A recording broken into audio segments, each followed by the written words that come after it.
Aspirants, एक बार फिर से हम लोग यहाँ पे सिविल सर्विसेज एग्जामिनेशन का हॉलिस्टिक प्रिपरेशन शुरू करेंगे, क्योंकि बीच में डिसकंटिन्यूड हो गया था मेरे जॉब कमिटमेंट के कारण। तो अब फिर से हम लोग इसमें शुरू कर रहे हैं और इस सेशन का मेन उद्देश्य ये है कि आप लोग अवगत हों सारी चीज़ों से कि यहाँ पर हर चीज़ आपका, चाहे वो प्रीलिम्स का फैक्चुअल इंफॉर्मेशन हो, मेंस का क्वेश्चन राइटिंग और इंटरव्यू तक का जो पहले भी होता था यहाँ पर, वो सारा चीज़ किया जाता है। और आज का जो सेशन हम लोग शुरू कर रहे हैं, क्योंकि वो स्टूडेंट्स का ही डिमांड था कि आने वाले एसआई का एग्जामिनेशन का मेन है, उसमें उन लोगों को थोड़ा बेनिफिट हो, उसके लिए साइंस पोर्शन को पहले शुरू करें और जल्दी उसको ख़त्म करें, ताकि उनको एक रिविजन्स भी हो और उनको उसमें बेनिफिट हो। हालांकि जो सिविल सर्विसेज के लिए फैक्ट्स भी जो गेन किया जाता है, वो एक long term process of internalisation होता है, जिसमें आपको स्टडी, रिविजन्स और उस पर रिकॉलिंग सारा चीज़ है। इसलिए थोड़ा लॉन्ग टर्म प्रोसेस है, क्योंकि सारे फैक्ट को रिकॉल करना है, आपको याद रखना है, फिर उसका यूज़ करना है एनालिसिस करके। यहाँ पर यह है कि आप एक बार रिविजन्स करें उस टॉपिक को जो रेलिवेंट है। और सबसे पहले जो यहाँ पर हम लोग निर्णय लिए हैं शुरू करने का, वो साइंस पोर्शन। और एक चीज़ और कि यहाँ पर जो सिविल सर्विसेज या जीके जीएस के लिए, जनरल स्टडीज के लिए जो साइंस पढ़ा जाता है, उसका अप्रोच एकेडमिक साइंस से थोड़ा अलग होता है और उसी अप्रोच से आपको भी पढ़ना है। ऐसा नहीं कि जो फैक्ट्स है साइंटिफिक फैक्ट्स है, लेकिन उसका यूज आप डे टू डे लाइफ में जो डिफरेंट फेनोमेना हो रहा है, उसके एक्सप्लेनेशन में किस तरह से करते हैं, अप्लाई करते हैं, वैसा अगर आप अप्रोच डेवलप करेंगे तो आपके लिए क्वेश्चन को सॉल्व करना भी आसान हो जाएगा। तो ऑलवेज जो है एक एनालिटिकल अप्रोच है। फैक्ट्स तो है ही, अब एग्जाम के लेवल पर होता है कि कोई लोअर लेवल का एग्जामिनेशन है तो उसमें सीधा फैक्चुअल इंफॉर्मेशन आशा की जाती है कि आप जानें, लेकिन जैसे जैसे आप एग्जाम का लेवल बढ़ेगा, एनालिटिकल एस्पेक्ट उसमें बढ़ेगा। तो एनालिसिस के लिए वही है, एप्लीकेशन ऑफ माइंड चाहिए इस तरह के क्वेश्चन को टैकल करने के लिए। तो एक बहुत ही जीएस के लिए बहुत डीप तो नहीं, लेकिन एक वाइड अप्रोच लेकर पढ़ना पड़ता है, वो आपको डेवलप भी करना पड़ेगा। एक वाइडर पर्सपेक्टिव से सब चीज को देखना होगा और कुछ फैक्ट जो रिलेटेड होता है उसको भी देखना होगा, क्योंकि उन क्षेत्रों से भी आपके इसमें जीएस में क्वेश्चंस पूछे जाते हैं। तो हम लोग उसी अप्रोच को लेकर जो है आगे बढ़ेंगे। तो चूंकि साइंस पढ़ना है, साइंस कह सकते हैं जनरल स्टडीज का सबसे बड़ा टॉपिक है और काफी इंपॉर्टेंट है। पिछले एग्जामिनेशन के क्वेश्चंस का अगर हम लोग एनालिसिस करें तो सबसे बड़ा पार्ट संभवतः ज्यादातर एग्जामिनेशन में देखा गया साइंस पोर्शन से भी। तो इसलिए अगर इसको अच्छा से तैयार किया जाए तो एक बहुत ही कंफर्टेबल जोन में आ सकते हैं आप एग्जामिनेशन में। और इसलिए शुरू में चूंकि आने वाले एग्जाम का समय कम है, तो उसके लिए पहला हम लोग इसी टॉपिक में शुरू। तो शुरू करने से पहले, इस विषय में जाने से पहले हम लोग देखेंगे इस साइंस जो है, विज्ञान, उसको थोड़ा डिफाइन करते हैं कि व्हाट इज साइंस। फिर इसके जो साइंस में जो विषय है उस पर भी आएंगे, विषय के फैक्ट्स पर। तो साइंस जो है उसको कहा जाता है बहुत ही सिस्टमेटाइज्ड नॉलेज, मतलब व्यवस्थित ज्ञान को कहते हैं। यही है व्यवस्थित ज्ञान, इसीलिए कहा जाता है कि इस तरह का जो साइंटिफिक इंफॉर्मेशन या फैक्ट्स होता है उसको गैदर किया जाता है बहुत ही ऑब्जर्वेशन के बाद, बहुत ही माइन्यूट ऑब्जर्वेशन होता है, काफी प्रयोग होता है उस पर, उसके बाद साइंटिफिक फैक्ट्स गैदर किया जाता है। ये जो फैक्ट्स गैदर किया जाता है, और ये जो फैक्ट्स होता है, खास बात जो साइंस के जो फैक्ट्स होते हैं वो एम्पिरिकल होते हैं। एम्पिरिकल ये सब शब्द भी यूज होता है। एम्पिरिकल मतलब रिपीटेबल, कोई भी सेम रिजल्ट पाएगा। एक उदाहरण दें हम लोग कि जैसे मैथ को भी साइंस के श्रेणी में, तो आप एक एम्पिरिकल कैसे है, तो मैथ का है 10 + 2 अगर हम लोग कहेंगे तो कितना होगा 12। कोई भी इसको करेगा तो 12 ही आएगा, चाहे इंडिया में करें चाहे अमेरिका में करें। यही उसको एम्पिरिकल बनाते हैं। एम्पिरिसिज्म वही है कि similar result in similar circumstances मिलेगा सबको, तो वही है साइंस में। लेकिन इस तरह का जो साइंस नहीं है वहां पर ऐसा नहीं है। जैसे अगर पब्लिक एडमिनिस्ट्रेशन का है वो साइंस के श्रेणी में नहीं आता है, तो वो जो है इसलिए कि आप वहां पर लीडरशिप है अलग अलग तरह का, डेमोक्रेटिक, ऑथोरिटेटिव, कौन सा अप्लाई होगा वो सर्कमस्टेंस पर डिपेंड करता है। और जो यहाँ का जो है परिस्थिति दूसरे जगह वो फिट नहीं होगा, इसलिए साइंस जो होता है एम्पिरिकल होता है। एक तो ये हुआ। अब एक चीज और भी जानिए, साइंस जो है क्या है, अच्छा है कि खराब, या साइंस का उद्देश्य क्या होता है, पर्पस अगर देखें तो पर्पस जो है वही चीज, यही एप्लीकेशन एस्पेक्ट जो अभी हम लोग बोले थे, जिसको ध्यान में रखकर आपको जीएस के लिए साइंस पढ़ना है। क्या है कि जो नेचर होता है, नेचर को एक्सप्लेन करता है। मतलब ये जो होता है कि अनरेवल मिस्ट्री ऑफ है, जिसको हम लोग समझते और आदमी ऐतिहासिक टाइम से समझता आ रहा है, उसका वो एक्सप्लेनेशन देता है। तो इससे होता है क्या कि अब का जो साइंटिफिक समाज है उसमें उस तरह का सुपरस्टिशन जो पहले था या अंधविश्वास नहीं है। क्यों ऐसा परिस्थिति बनाया है, क्यों साइंस ही बनाया है कि सुपरस्टिशन को दूर करता है और उसको समझता है जब हर चीज को, तो फिर तो वो है साइंस जो कि प्रकृति के रहस्यों को सुलझाता है। ठीक है, वो फैक्ट्स है, तो साइंटिफिक फैक्ट्स है। अब एक चीज है, क्योंकि हम लोग के सिलेबस में सिर्फ साइंस नहीं है बल्कि साइंस और टेक्नोलॉजी भी है, तो हम लोग एक टेक्नोलॉजी के बारे में देखें। क्योंकि टेक्नोलॉजी जो होता है उसको अगर डिफाइन करें ऐसा कि application of scientific knowledge for betterment of human life, मतलब वो जो तथ्य इस ऑब्जर्वेशन एक्सपेरिमेंटेशन के बाद गैदर किया जो एम्पिरिकल है, उन सब तथ्यों का उपयोग किए मानव जीवन को बेहतर बनाने के लिए। तो मतलब जो है यही है, application of scientific knowledge for the betterment of human life, ये है टेक्नोलॉजी। तो आपको साइंस और टेक्नोलॉजी दोनों ही पढ़ना है। तो अगर अभी हम लोग बोलें टेक्नोलॉजी का क्या इंपॉर्टेंस है, तो अभी जैसे हम लोग पेन से लिख रहे हैं तो वो भी एक टेक्नोलॉजी है जो साइंटिफिक नॉलेज से ही गेन हुआ है। या फिर यहाँ पर ट्यूबलाइट चल रहा है, वो भी टेक्नोलॉजी है। और अभी का जो समाज है बिल्कुल टेक्नोलॉजी बेस्ड है, हर चीज में टेक्नोलॉजी। एग्जाम्पल अगर हम लोग देखें कृषि में जो है उसमें टेक्नोलॉजी, क्योंकि चाहे वो फर्टिलाइजर हो, चाहे बेटर सीड हो जो कि आजकल बायोटेक्नोलॉजी से डेवलप किया जाता है, हाई लिंक वेराइटी है जो क्रॉस ब्रीडिंग से डेवलप किया जाता है, उसमें फुल्ली डिपेंडेंट है आजकल एग्रीकल्चर इस टेक्नोलॉजी पर, साइंस एंड टेक्नोलॉजी। उद्योग देखिए वो बिल्कुल साइंस एंड टेक्नोलॉजी पर आधारित है हर चीज में। हेल्थ साइंस, अब तो हेल्थ के क्षेत्र में टेक्नोलॉजिकल एडवांसमेंट इतना है कि अब तो आई का जो कैटरेक्ट वगैरह का ऑपरेशन होता है तो डॉक्टर को हाथ भी नहीं लगाना पड़ता है। वो क्यों हुआ? वो टेक्नोलॉजिकल एडवांसमेंट की वजह से हुआ और काफी प्रिसीजन है। तो टेक्नोलॉजी अभी आदमी के जीवन के हर क्षेत्र में हर चीज को प्रभावित किया हुआ है। अब एक चीज हम लोग देखें, ये साइंटिफिक नॉलेज और टेक्नोलॉजी एक चीज, जैसे आप एस्पिरेंट है तो आपको जानना चाहिए कि अच्छा हुआ कि खराब। जैसे साइंस इज है बून और बेन, मतलब है ये है वरदान है कि अभिशाप है। तो वरदान तो देखिए एग्रीकल्चर प्रोडक्टिविटी बढ़ा, इंडस्ट्रियलाइजेशन हुआ जिससे प्रोडक्शन बढ़ा तो क्या हुआ? वेल्थ जनरेशन हुआ, जीडीपी बढ़ा, लाइफ को बेटर बनाया और इतना अच्छा बनाया कि जिस तरह का जीवन हम लोग अभी जी रहे हैं इस टेक्नोलॉजी की वजह से, वैसा प्राचीन काल में जो महान शासक अशोक भी नहीं जी रहा हो, उसको एसी का हवा नहीं लगता होगा, उसको अंधेरे में इस तरह से ट्यूबलाइट नहीं मिलता होगा, और इतना इजी जो है लाइफ नहीं होगा उसका। हम चलता भी होगा तो घोड़े पे चलता होगा तो समझिए कितना उसको जर्क लगता होगा, अभी स्मूथ राइड होता है। तो लाइफ तो बेटर है, क्यों बनाया? एक आम आदमी का लाइफ उस समय के राजा महाराजा से बेहतर है, क्योंकि वो टेक्नोलॉजी है। तो कहेंगे क्या? वरदान तो है, लेकिन ऐसा है, आप सोचिए, क्योंकि आप एस्पिरेंट्स हैं तो आपको ये भी तो देखना है कि वो बेन भी है, अभिशाप भी।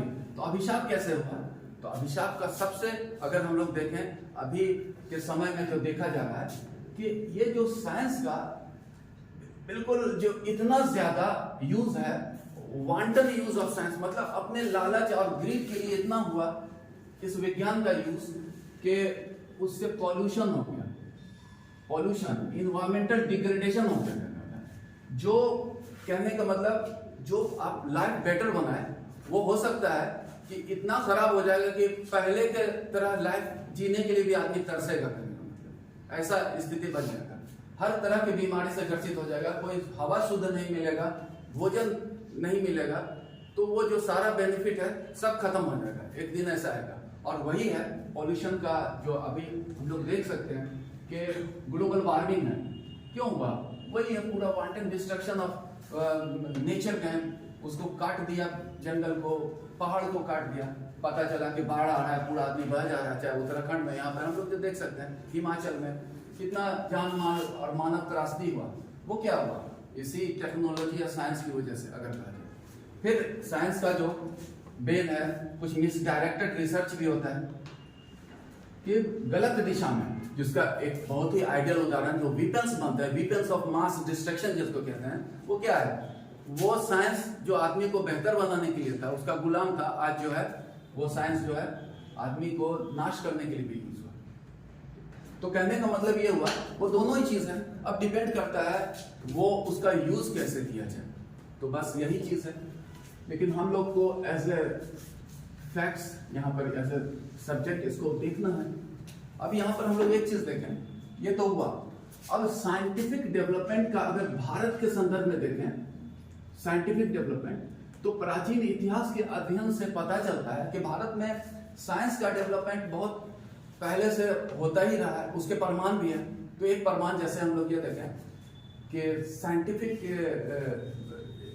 फैक्ट का कि किस तरह का डेवलपमेंट था, जो सोर्स से मिला है। जैसे यहाँ पर साइट किया जाता है कि भारत में एक पुस्तक था लेटर वैदिक पीरियड का, लेटर वैदिक लिटरेचर कहते हैं उत्तर वैदिक समय में, सुलवा सूत्र। सुलवा सूत्र जो है पुस्तक है, प्राचीन पुस्तक, जिसमें क्या गणित की पुस्तक माना जाता है, प्राचीनतम पुस्तक है। उसमें बहुत है, बलि की बेदी बनाने के लिए था, लेकिन कहने का मतलब गणित का कंसेप्ट तो आया यहाँ पर, गणित, जियोमेट्री, ट्रिगोनोमेट्री, सारा चीज है।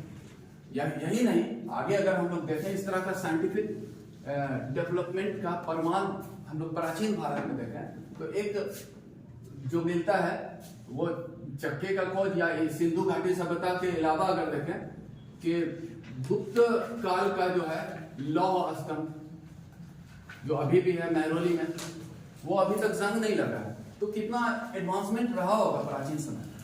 उसके बाद भी आगे में समय में होता रहा, लेकिन अगर मॉडर्न साइंटिफिक डेवलपमेंट को अगर हम लोग ट्रेस करें, तो कुछ जो यहाँ पर इस तरह के शोध संस्थान, कुछ इंस्टीट्यूशंस, कुछ कार्य हुए जो इसको प्रमोट किया, उसमें से कुछ हम लोग देखें जो हम लोग के लिए रेलेवेंट भी होगा। जैसे जो अभी का जो मॉडर्न साइंटिफिक डेवलपमेंट के लिए जो शुरुआती कुछ संस्था था, जिसमें एक हम लोग कह सकते हैं Indian institute of science Bangalore में, जो आज भी है, काफी पहले बना, 1911 के लगभग में वो स्थापित हुआ है। फिर जो यहाँ पर स्वतंत्रता प्राप्ति के बाद, या फिर एक और भी है उससे पहले, स्वतंत्रता प्राप्ति जस्ट पहले, जो आज भी है Tata institute of fundamental research, Bombay में है, 1945 में स्थापित हुआ। इन सबका जगह भी जानिए, Tata institute of fundamental research Bombay, Indian institute of science Bangalore, prominent research institution है और काफी उसका योगदान है भारत के साइंटिफिक डेवलपमेंट में। फिर IITs बने यहाँ पर, और पहला जो IIT बना था 1955 में, आप लोग जानते होंगे, खड़गपुर, IIT खड़गपुर पहला है, क्योंकि इसका भी बड़ा योगदान है, न सिर्फ इसके जो पास आउट हुए हैं उसके द्वारा, बल्कि वो खुद अपने आप में एक रिसर्च इंस्टीट्यूशन है सारा IITs, और उसका तो बहुत ही बड़ा योगदान हुआ। और हम लोग देखें फिर और भी एक बहुत ही प्रोमिनेंट जो है डिफेंस रिसर्च डेवलपमेंट ऑर्गेनाइजेशन, 1958 में इसका गठन हुआ। सिर्फ डिफेंस नहीं, नॉर्मल हम लोग कह सकते हैं भारत के साइंटिफिक डेवलपमेंट को एक नया आयाम दिया है इस ओर लेकर। और कुछ इस तरह का हम लोग देखें, अब तो काफी है, लेकिन इनिशियल अगर हम लोग साइंटिफिक डेवलपमेंट भारत में ट्रेस करें तो काफी कुछ हुआ।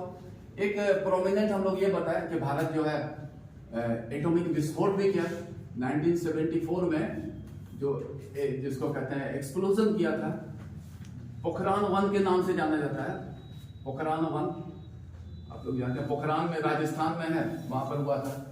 लेकिन वो जो बम बना था, लेकिन बम बनाने का उद्देश्य भारत ने वहां डिक्लेयर किया है, not for war but for peace, peace के लिए, क्योंकि पावर चाहिए पीस बनाने के लिए। पॉलिटिकली यही ऑब्जेक्टिव है भारत का, न्यूक्लियर आर्मान से अस्त्र शस्त्र से लैस होने का।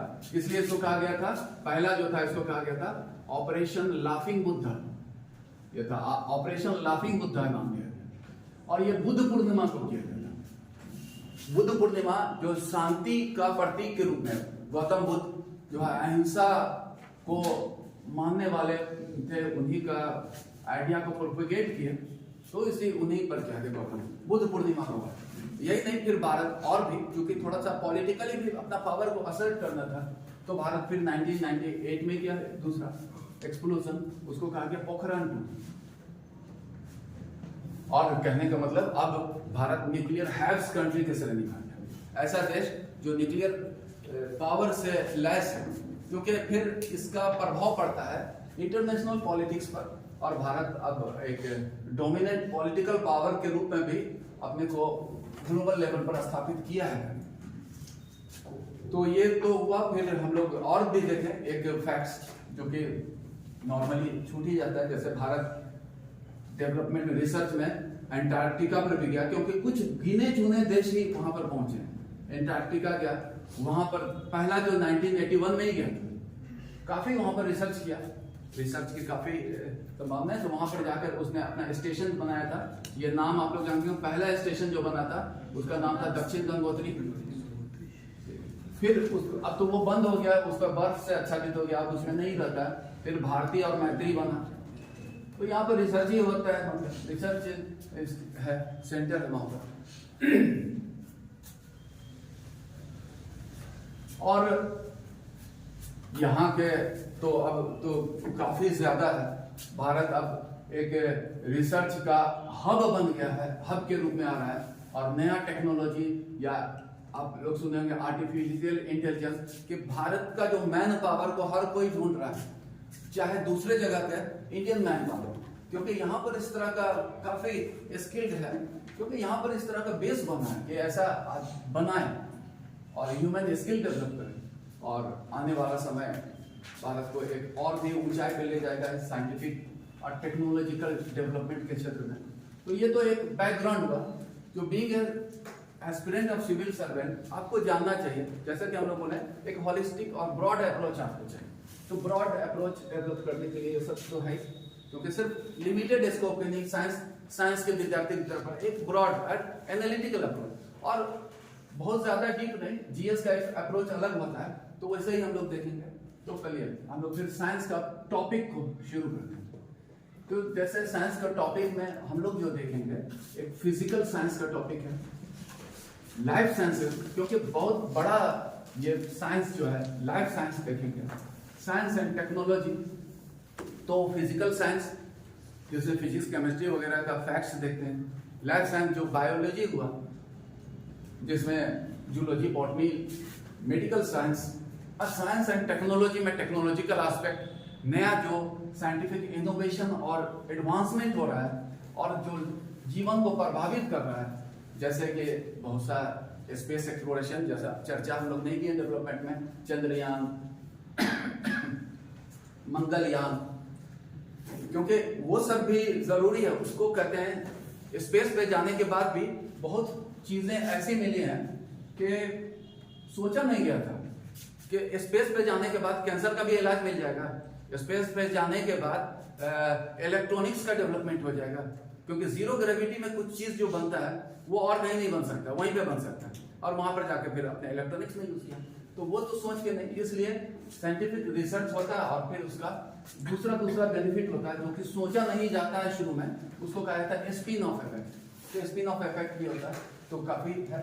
तो हम लोग पहला फिजिकल साइंस देखेंगे। फिजिकल साइंस में मुख्य रूप से जो फिजिक्स केमिस्ट्री के फैक्ट्स हैं और लैब साइंसेस में फिर उन सब चीज़ों का, तो हम लोग का रहेगा अप्रोच कि इन सभी से रिलेटेड फैक्ट्स को देखें। तो फिजिकल साइंस हम लोग पहला शुरू करते हैं ऐसे टॉपिक जिसमें सबसे पहले हम लोग डिफाइन करेंगे फिजिकल साइंस में ये फिजिकल मैटर जो को अध्ययन किया जाता है। तो फिजिकल मैटर का अध्ययन से शुरू, पदार्थ, यही है पूरा अध्ययन का हम लोग का विषय वस्तु पदार्थ तो डिफाइन किया गया ऐसा कि पदार्थ विच ऑक्युपाइज स्पेस, नॉर्मल डिफिनेशन है, जगह घेरता है, यही है पदार्थ। और पदार्थ में और भी कुछ जो गुण होते हैं एकदम बेसिकली, क्योंकि हम लोग का बहुत एंगल से इस पदार्थ के अध्ययन को हम लोग देखने वाले हैं इसका। तो एक तो सिंपल ये हुआ जगह घेरता है, और ये होता है इसमें अस्थायित्व होता है, उसमें अविनाशकारी होता है। जैसे हम लोग कहें कि आपको सिर्फ देख रहे हैं, ऑब्जर्व कर रहे हैं तो नहीं होगा, उसमें होना चाहिए मास भी होना चाहिए। जैसे छाया आप देखते हैं लेकिन उसमें मास नहीं है, वो बदलता रहेगा, उसमें अस्थायित्व नहीं है, ठीक है। मास होता है, इनर्शिया होता है, उसमें जड़त्व वो होता है। मतलब ऐसा है, इनर्शिया तो बहुत ही इंपॉर्टेंट कंसेप्ट है। जैसे हम लोग बोले इनर्शिया क्या है, तो नॉर्मल है कि किसी पिंड का अपने स्थिति को बनाए रखने का गुण है, अपना स्थिति बनाए रखता है, वही है इनर्शिया। तो अपना इनर्शिया बनाए रखता है, वो लॉ ऑफ इनर्शिया भी है, न्यूटन फर्स्ट लॉ जो है लॉ ऑफ इनर्शिया कहते हैं। लेकिन मास और इनर्शिया लगभग मिलता जुलता है कि अपनी स्थिति को बनाए रखने का गुण, चल रहा है तो चल रहा है, रुका हुआ या अपना स्थिति है वो गायब नहीं हो रहा है, तो इनर्शिया है उसमें। तो जिस वस्तु में जो ज्यादा मास है तो उसमें इनर्शिया ज्यादा है। तो मतलब क्या है कि मास को कहा जाता है is the quantity of inertia, मतलब higher the mass higher is the quantity of inertia, यही है। तो दोनों मिलता ही जुलता कंसेप्ट है, मास इन मतलब कि अदर वे वो इनर्शिया ही है, ठीक है। तो ये सब गुण होता है उसमें मैटर। तो चलिए मैटर हुआ, क्योंकि हम लोग थोड़ा और मैटर के बारे में देख रहे हैं कि मैटर है तो एक कंसेप्ट क्या हाइपोथेसाइज किया गया है, एक हाइपोथेसिस वैज्ञानिक द्वारा डार्क मैटर कर दिया। ऐसा उन लोगों ने वैज्ञानिक का हाइपोथेसिस है कि जो ब्रह्मांड है उसमें जो है 85% डार्क मैटर। अब डार्क मैटर क्या हुआ, तो डार्क मैटर जो है ऐसा पदार्थ जिसको हम लोग ऑब्जर्व नहीं कर सकते, मतलब परसेप्शन नहीं हो सकता है उसका, और तो फिर क्या है, इसलिए हाइपोथेसिस ही है। और डार्क मैटर वो हुआ जो कि इलेक्ट्रोमैग्नेटिक फील्ड से प्रभावित नहीं होता है, क्योंकि जो ये भी है, ये जो होता है जो मैटर है, हर मैटर इलेक्ट्रोमैग्नेटिक फील्ड से प्रभावित होता है, क्योंकि मैटर में मास होता है, मास जो होता है एनर्जी में बदलता है, मास एनर्जी वो सब चीज हम लोग देखेंगे आगे। उसका अल्बर्ट आइंस्टीन ने दिया था कि मास जो है वो एनर्जी में बदल जाता है, और हर एनर्जी जो है इलेक्ट्रोमैग्नेटिक फील्ड से प्रभावित होता है। तो फाइनली अगर हम लोग देखें, मैटर जो हुआ वो इलेक्ट्रोमैग्नेटिक फील्ड से इन्फ्लुएंस्ड होता है, लेकिन जो डार्क मैटर का कंसेप्ट दिया है वैज्ञानिकों ने, वो इलेक्ट्रोमैग्नेटिक फील्ड से प्रभावित नहीं होता है, and which is not generally perceptible, जिसका परसेप्शन नहीं हो सकता है। और ब्रह्मांड में कहा गया 85% डार्क मैटर। तो कहने का मतलब ये हुआ, आप कंसेप्शन है ना, डार्क मैटर कभी पूछा जाए तो समझ तो सकिएगा क्या है डार्क मैटर, या ये कंसेप्ट भी हो गया है, एक हाइपोथेसिस। तो चलिए ये मैटर को अध्ययन में हम लोग आगे बढ़े। ऐसे एक कंसेप्ट आपको आगे मिलेगा एंटी मैटर का भी, जो कि जब सब एटॉमिक पार्टिकल का अध्ययन करेंगे तो मिलेगा। यहाँ पर आया था डार्क मैटर कंसेप्ट, देखें।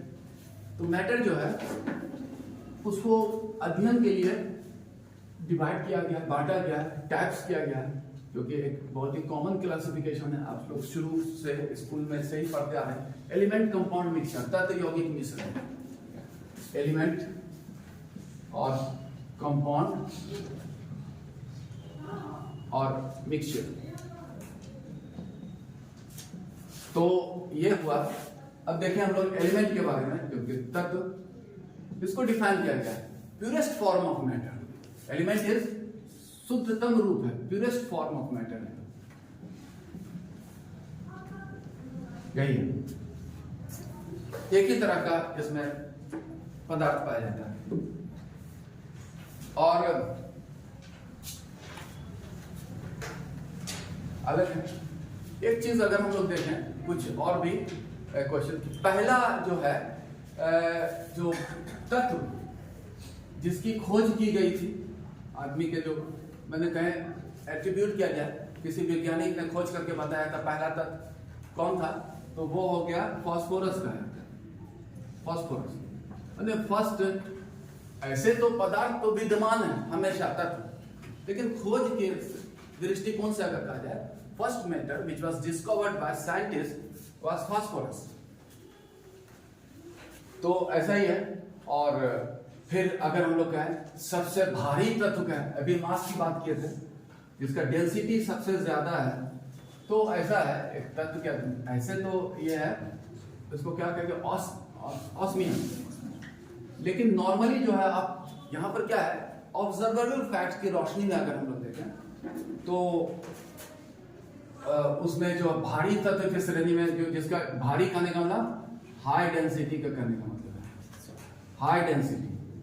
तो नॉर्मल जो ऑब्जर्वेबल है हम लोग का, ऑस्मियम को अगर छोड़ दे, क्योंकि वो तो आप लोग जानते भी नहीं होंगे, देखे भी नहीं होंगे, लेकिन जो देखे हैं उस वाले में, या जिसका ज्यादा नाम सुना है, तो जैसे कि प्लेटिनम हो, एक अगर इसका देखें, प्लेटिनम है, गोल्ड है, फिर मरकरी है, कॉपर है, ये श्रेणी है, स्टील है। तो स्टील सबसे भारी वैसे नहीं है करना, उससे भी भारी था तो बहुत सारा डेंसिटी प्यूरेस्ट फॉर्म में मैटर है। ये सब जो फैक्ट्स हम लोग देखें आपको हेल्प करेगा थोड़ा, ठीक है। तो परिभाषा तो ये है पूरे प्यूरेस्ट फॉर्म में मैटर। इसमें एक चीज और जानिए कि कहां पर वो, जैसा कि एक चीज हुआ on the surface of earth पर जो मोस्ट एबंडेंट एलिमेंट है सरफेस ऑफ अर्थ पर, ये एग्जांपल हम लोग देख रहे हैं कुछ। तो इसमें जो है मोस्ट एबंडेंट जो एलिमेंट है उसमें है ऑक्सीजन, ठीक है, सिलिकॉन, फिर जो है एल्युमिनियम, आयरन, कैल्शियम। ये श्रेणी हुआ उसका एबंडेंसी सबसे ज्यादा पाया। अगर ये जैसे अगर प्रतिशत में कहा जाए तो हम लोग एक राउंड फिगर में अगर उसको देखें सबसे ज्यादा, तो आयरन का लगभग ये जो है, ऑक्सीजन का जो है वो है 47 का राउंड फिगर हम लोग देख रहे हैं। ऐसे फ्रैक्शन में आता है, सिलिकॉन का बताया जाता है 27%, एल्युमिनियम नियरली 7% और 7.3%। फ्रैक्शन को हम लोग हटा रहे हैं इसलिए क्योंकि आपको मेमोरी में आसानी है थोड़ा। आयरन लगभग 4% हम लोग कहेंगे, कैल्शियम 2%, ऐसा है। तो सबसे ज्यादा एक चीज और, चूंकि ये जो है आगे तो केमिस्ट्री का हुआ फैक्ट कि ये जो है अधातु है, नॉन मेटल, और ये जो है धातु है। तो ये अगर रहा कि most abundant metal on the surface of earth अगर रहा तो वो हो जाएगा क्या, एल्युमिनियम। ये तब ऑक्सीजन वाला बात ही नहीं है, धातु करके अगर पूछा, खाली तत्व पूछा तो होगा, या धातु में भी वही है। तो इसको ध्यान में रखिए।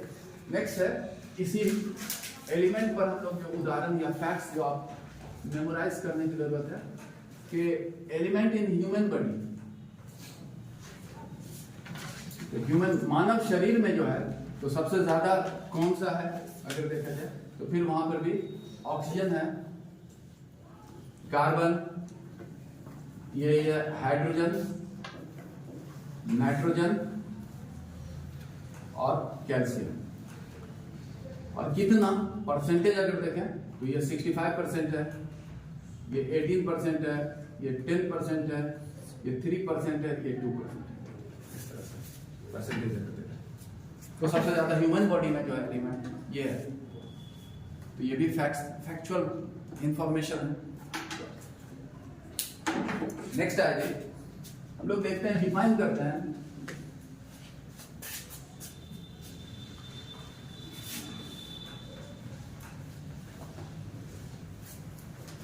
कंपाउंड को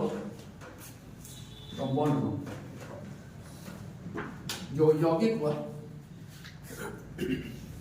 और जिसको परिभाषित किया गया है ऐसा कि दो या अधिक तत्व, इसमें 2 और मोर एलिमेंट जो है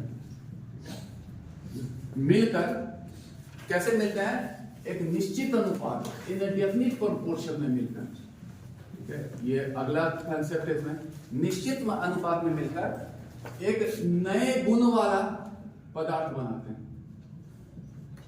दो या अधिक तत्व आपस में एक निश्चित अनुपात में मिलकर एक नए वाला गुण, तो इसमें हुआ 2 और मोर एलिमेंट हुआ, एक डेफिनिट प्रोपोर्शन हुआ और एक नॉवेल प्रॉपर्टी, नया प्रॉपर्टी वाला पदार्थ बनाते हैं, तो वही होता है कंपाउंड। जैसे इसका हम लोग दें, बहुत ही कॉमन एक एग्जांपल दें, वाटर, जिसको H2O कहते हैं, जल। तो जल क्या है, वो जो बना है कंपाउंड है हाइड्रोजन और ऑक्सीजन का, जिसमें हाइड्रोजन का अगर इंडिविजुअल प्रॉपर्टी देखें तो वो है कंबस्टिबल गैस, मतलब अपने जलता है वो, और ऑक्सीजन जो है जलाता है, हेल्प इन बर्निंग, वो है। और जो जल बनता है वो क्या होता है, आग को बुझाता है। इन दोनों का कोई भी गुण नहीं है, लेकिन बना है इन्हीं से। तो यही चीज हुआ, डेफिनिट प्रोपोर्शन में मिलकर नए गुण वाले पदार्थ को बनाता है, वही है यौगिक। और यही है, और इतना है इस तरह का जो डे टू डे ऑब्जर्व करते हैं, जो यौगिक हम लोग इंटरेक्ट करते हैं डे टू डे लाइफ में, जैसे चीनी हुआ, नमक हुआ, बेकिंग पाउडर हुआ, बेकिंग पाउडर जो कि सोडियम बाइकार्बोनेट है, बेकिंग सोडा इसको कहते हैं, सोडियम बाइकार्बोनेट कहते हैं इसको। सड़ा गला चीज जो होता है, जैसे बदबू निकलता है, जो भी डिकम्पोज करता है बैक्टीरियल एक्शन की वजह से, तो अमोनिया गैस, जैसे कोई चूहा मर गया है, कितना बदबू निकलता है, वो बदबू असल में है अमोनिया का, वो भी बहुत कॉमन है, क्योंकि जो भी चीज है लिविंग वो डिकम्पोज करेगा।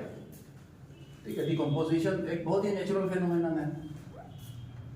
अल्कोहल इस तरह का जो चीज है, ये सब उदाहरण है यौगिक। और यौगिक के बारे में एक चीज ये जो है, यौगिक के बारे में एक चीज ये है कि पृथ्वी पर जो है, जो रसायन या पदार्थ मिलते हैं, जो सबसे ज्यादा मिलता है पृथ्वी पर, जो सबसे ज्यादा मिलता है वो है कंपाउंड पदार्थ, जो है कंपाउंड रूप में ही मिलता है। और जो मोस्ट एबंडेंट मैटर है पृथ्वी पर वो है कंपाउंड फॉर्म में ही मिलेगा। ये सबसे ज्यादा पृथ्वी पर जो पदार्थ या अगर कहें रसायन पाया जाता है तो वो है यौगिक। ठीक है, और दूसरा फैक्ट, जो तत्व जो सबसे अधिक यौगिक बनाता है, कुछ फैक्ट जो सबसे अधिक यौगिक बनाने वाला है, मतलब क्या है, सबसे अधिक यौगिक बनाने वाला तत्व वो है कार्बन। इसको भी देखिए, कार्बन जो है सबसे ज्यादा यौगिक बनाता है, एक ये फैक्ट्स है। दूसरा फैक्ट ये हुआ कि कार्बन किस दूसरे तत्व के साथ मिलकर सबसे ज्यादा यौगिक बनाता है। कार्बन बहुत से तत्व के साथ, ऑक्सीजन के साथ भी मिलता है, लेकिन हाइड्रोजन के साथ सबसे ज्यादा मिलता है। तो ये भी एक फैक्ट हुआ, कार्बन जो है हाइड्रोजन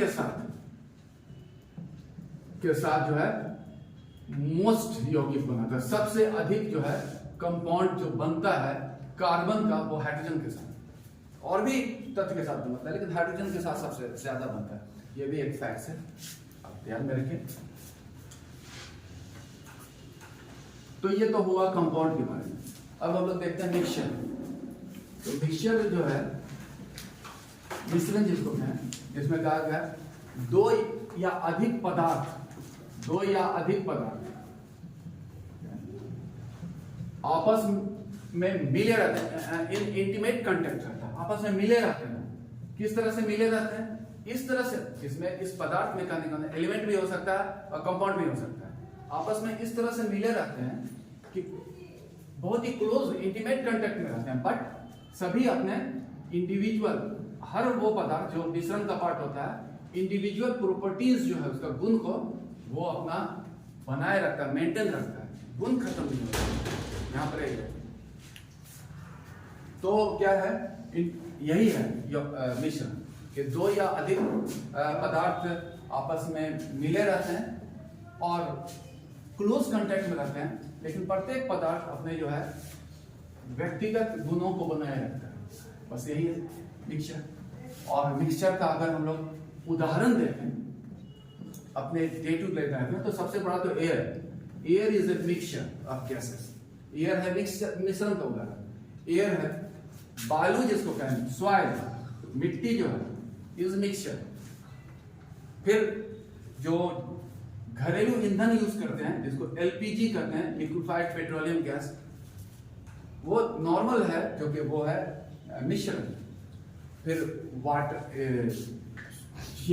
नमक का घोल, चीनी का घोल, नमक का घोल जो हुआ पानी में डाल के बनाते हैं, चीनी का घोल, ये सब भोजन बनने में, चाय कॉफी सब वही है, मिक्सचर। तो मिश्रण यही हुआ। इसमें जो उदाहरण दिए वो भी है, जैसे एयर क्या है तो उसको भी आइडेंटिफाई कीजिए, एयर इज ए मिक्सचर। तो ऐसा हुआ कि ये जो मिश्रण है उसमें आपके लिए जानने की जरूरत है कि मिश्रण के जो अवयव होते हैं कांटेक्ट में तो रहते हैं लेकिन अपने विशिष्ट गुणों को बनाए रखते हैं, तो इसलिए मिश्रण के कंपोनेंट को अलग किया जा सकता है। तो अलग करने को कहते हैं separation of mixture. Separation of mixture का मिक्सचर को अलग करने को। तो इसमें जो कुछ विधि है उस विधि का नाम आपको जानने की जरूरत है। तो उसमें जो इंपॉर्टेंट है और जो रेलिवेंट है उसको यहाँ पर हम लोग चर्चा करें। ठीक है, एक तो फिल्टरेशन जो कि सिंपल है, छान लेना, अलग करना। तो उससे अलग है तो जैसे फिल्टरेशन, इसको डिफाइन करें, सीधा छान लीजिए, जल में कुछ की कंकड़ उकड़ हट गया, अलग हो गया। हम लोग एक करते हैं डिस्टिलेशन। डिस्टिलेशन जिसको कहें आसवन कहते हैं, आसवन कहा जाता है हिंदी में। इसको जो है ये भी मिश्रण को अलग करने की विधि है, लेकिन इसमें कैसा कि ऐसा मिश्रण जिसमें एक वोलाटाइल हो, वोलाटाइल कहते हैं उड़नशील, उड़नशील मैंने गर्म करने पर भाप बन जाता है, और दूसरा नॉन वोलाटाइल, उसका जो कंपोनेंट है गैर उड़नशील, उसको अलग करते हैं। ठीक है, एक उड़नशील वोलाटाइल को नॉन वोलाटाइल से अलग करते हैं। जैसे अगर नमक मिला हुआ होगा पानी में तो उसको डिस्टिलेशन से करते हैं, वोलाटाइल को नॉन वोलाटाइल से। यही है, नमक को पानी को अलग करेंगे कैसे, छानेंगे तो नमक तो घुला हुआ तो साथ साथ आ जाएगा, तो उसको पानी अलग होगा, उसमें नमक का जो कंपोनेंट है वो नॉन वोलाटाइल है, नमक रह जाएगा, पानी उड़ के आएगा, उसको ठंडा करके फिर जमा कर देगा। उसी तरह से एक है फ्रैक्शनल डिस्टिलेशन, जिसको इंडस्ट्रियलाइजेशन में काफी यूज होता है। इसको हिंदी में कहते हैं परभंजन आसवन, ऐसा है परभंजन आसवन। ये जो प्रोसेस है डिस्टिलेशन का वो क्या है कि दो या अधिक, जब गर्म करने पर उड़नशील सब हो रहा है और सबको अलग करना है, तब कैसे करते हैं, तो मतलब दो या अधिक, ठीक है, वोलाटाइल पदार्थ को अलग किया जाता है, पदार्थ को अलग करने के लिए सब वोलाटाइल है और उसको अलग करना है, तो उसके लिए फ्रैक्शनल डिस्टिलेशन का मेथड होता है।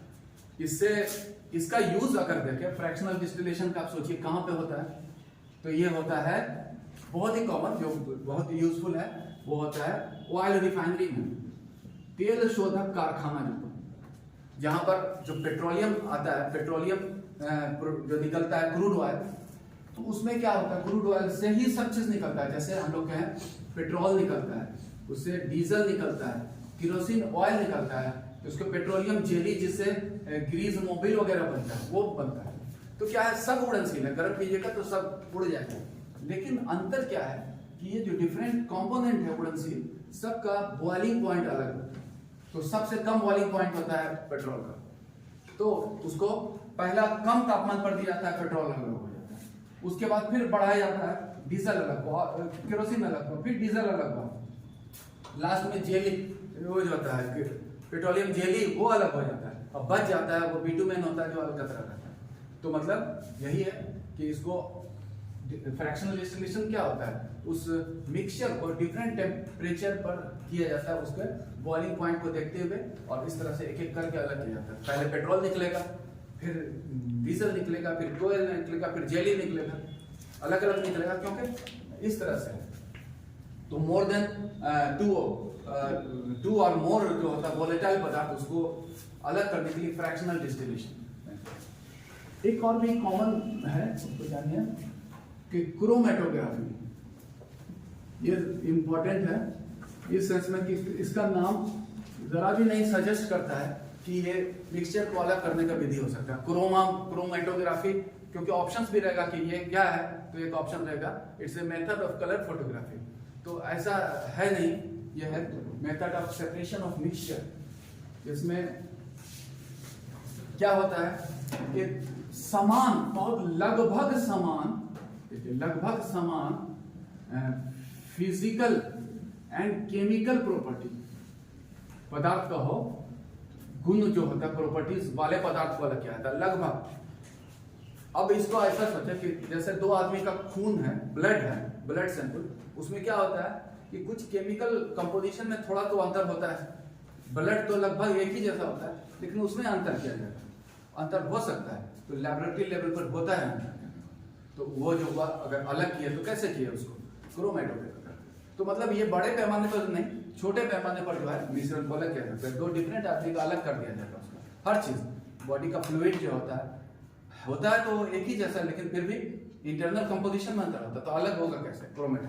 तो मतलब यही हुआ कि दो लगभग समान फिजिकल और केमिकल गुण वाले पदार्थ को अलग करने की विधि है क्रोमेटोग्राफी। तो ये भी है, बस इतना ही डिफिनेशन आपके लिए काफी, मैंने क्रोमेटोग्राफी का कि ये जो है मिश्रण को अलग करने की विधि है। बाकी और भी है, जैसे एक और हम लोग यहाँ करते हैं सब्लिमेशन, इसको ऊर्ध्वपातन कहते हैं।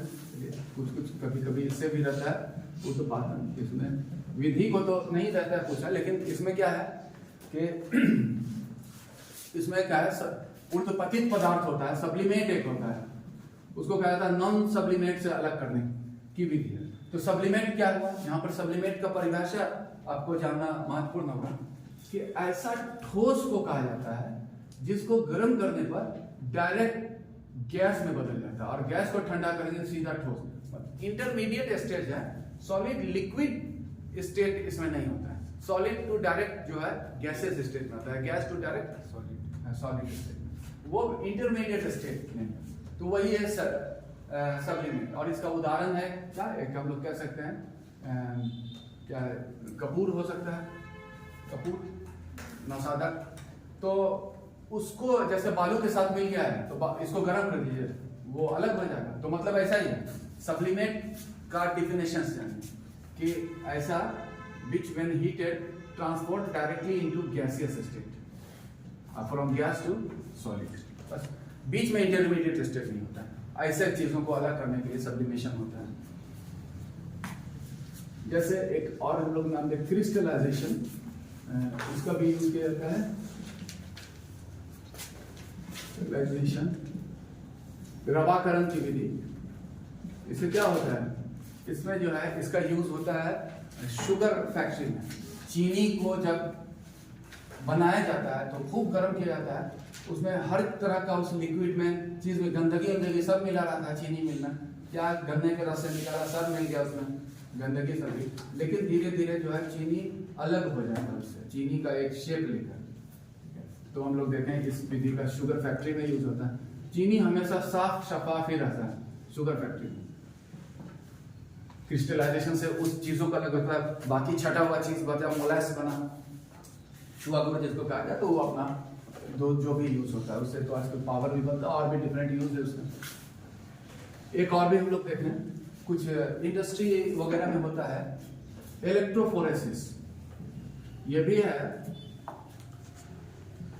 सेपरेशन ऑफ मिक्सचर, ये भी एक विधि है इलेक्ट्रोफोरेसिस। अब इलेक्ट्रोफोरेसिस जो है क्या है, इसका एक उदाहरण है कि इलेक्ट्रोफोरेसिस असल में कोलॉइडल सॉल्यूशन होता है, कोलॉइड, जिसमें एक से अधिक पदार्थ के रूप एक साथ रहते हैं। जैसे सॉलिड लिक्विड गैस है तो सब रहा, जैसे गैस में सॉलिड का कण है तो वो कोलॉइडल पार्टिकल है। इसमें जल में कोई पार्टिकल है, सस्पेंडेड पार्टिकल है, जैसे बहुत सा दवा वगैरह है, तो वो हो गया कोलॉइडल पार्टिकल। इस तरह का कोलॉइड्स में अगर इलेक्ट्रोड डाल के बिजली प्रवाहित करते हैं तो एनोड या कैथोड कुछ भी हुआ, किसी एक पर वो सारा सस्पेंडेड पार्टिकल जमा हो जाता है, एनोड पर या कैथोड पर वो सब एक जगह जमा होगा। तो क्या होगा, उसको निकाल लीजिए, झाड़ लीजिए, साफ हो गया, उसमें बिजली खाली पड़ा है। उसी तरह से फैक्ट्री में जहां पर बहुत सारा डस्ट पार्टिकल क्या पार्टिकल्स रहता है, अपनी सांस लेने से लंग्स खराब होगा, तो उससे मजदूरों को थोड़ा सुरक्षा दिलाने के लिए साफ कैसे किया जाए, तो उसमें ऊपर से लटका दिया जाता है वही इलेक्ट्रोड। तो डस्ट पार्टिकल किसी एक पर जमा होता है और उसको निकाल के फिर साफ करते हैं, ठीक है। डस्ट तो मतलब यही हुआ कि इससे क्या होता है, इलेक्ट्रोफोरेसिस से कि कोलोइडल पार्टिकल जो होता है, कोलोइडल पार्टिकल को अलग करने की विधि है, वो अलग किया जाता है, ठीक है। इसको कोलोइड्स में फिर देखेंगे हम कि उसमें जब वो तो पूरा प्रोसेस है कि जब उसमें इलेक्ट्रोड डालकर विद्युत धारा प्रवाहित करते हैं तो वो कोलोइडल पार्टिकल किसी एक इलेक्ट्रोड पे जमा हो जाता है और उस इलेक्ट्रोड को साफ करते रहिए, साफ होता जाएगा। तो एक तरह से एयर प्यूरिफायर भी हो सकता है, लिक्विड प्यूरिफायर की तरह भी यूज कर सकते हैं इसको। तो ये सेपरेशन ऑफ मेथड का मिक्सचर का वेरी इंपॉर्टेंट विधि है।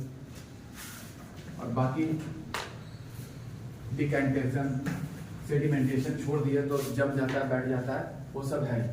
चलिए ये तो हम लोग देखें पदार्थ के रूप, सॉलिड, एलिमेंट, कंपाउंड और मिक्सचर, उससे रिलेटेड फैक्ट्स को देखें हम लोग, उसी में ये सब फैक्ट्स अपने आप आ गया।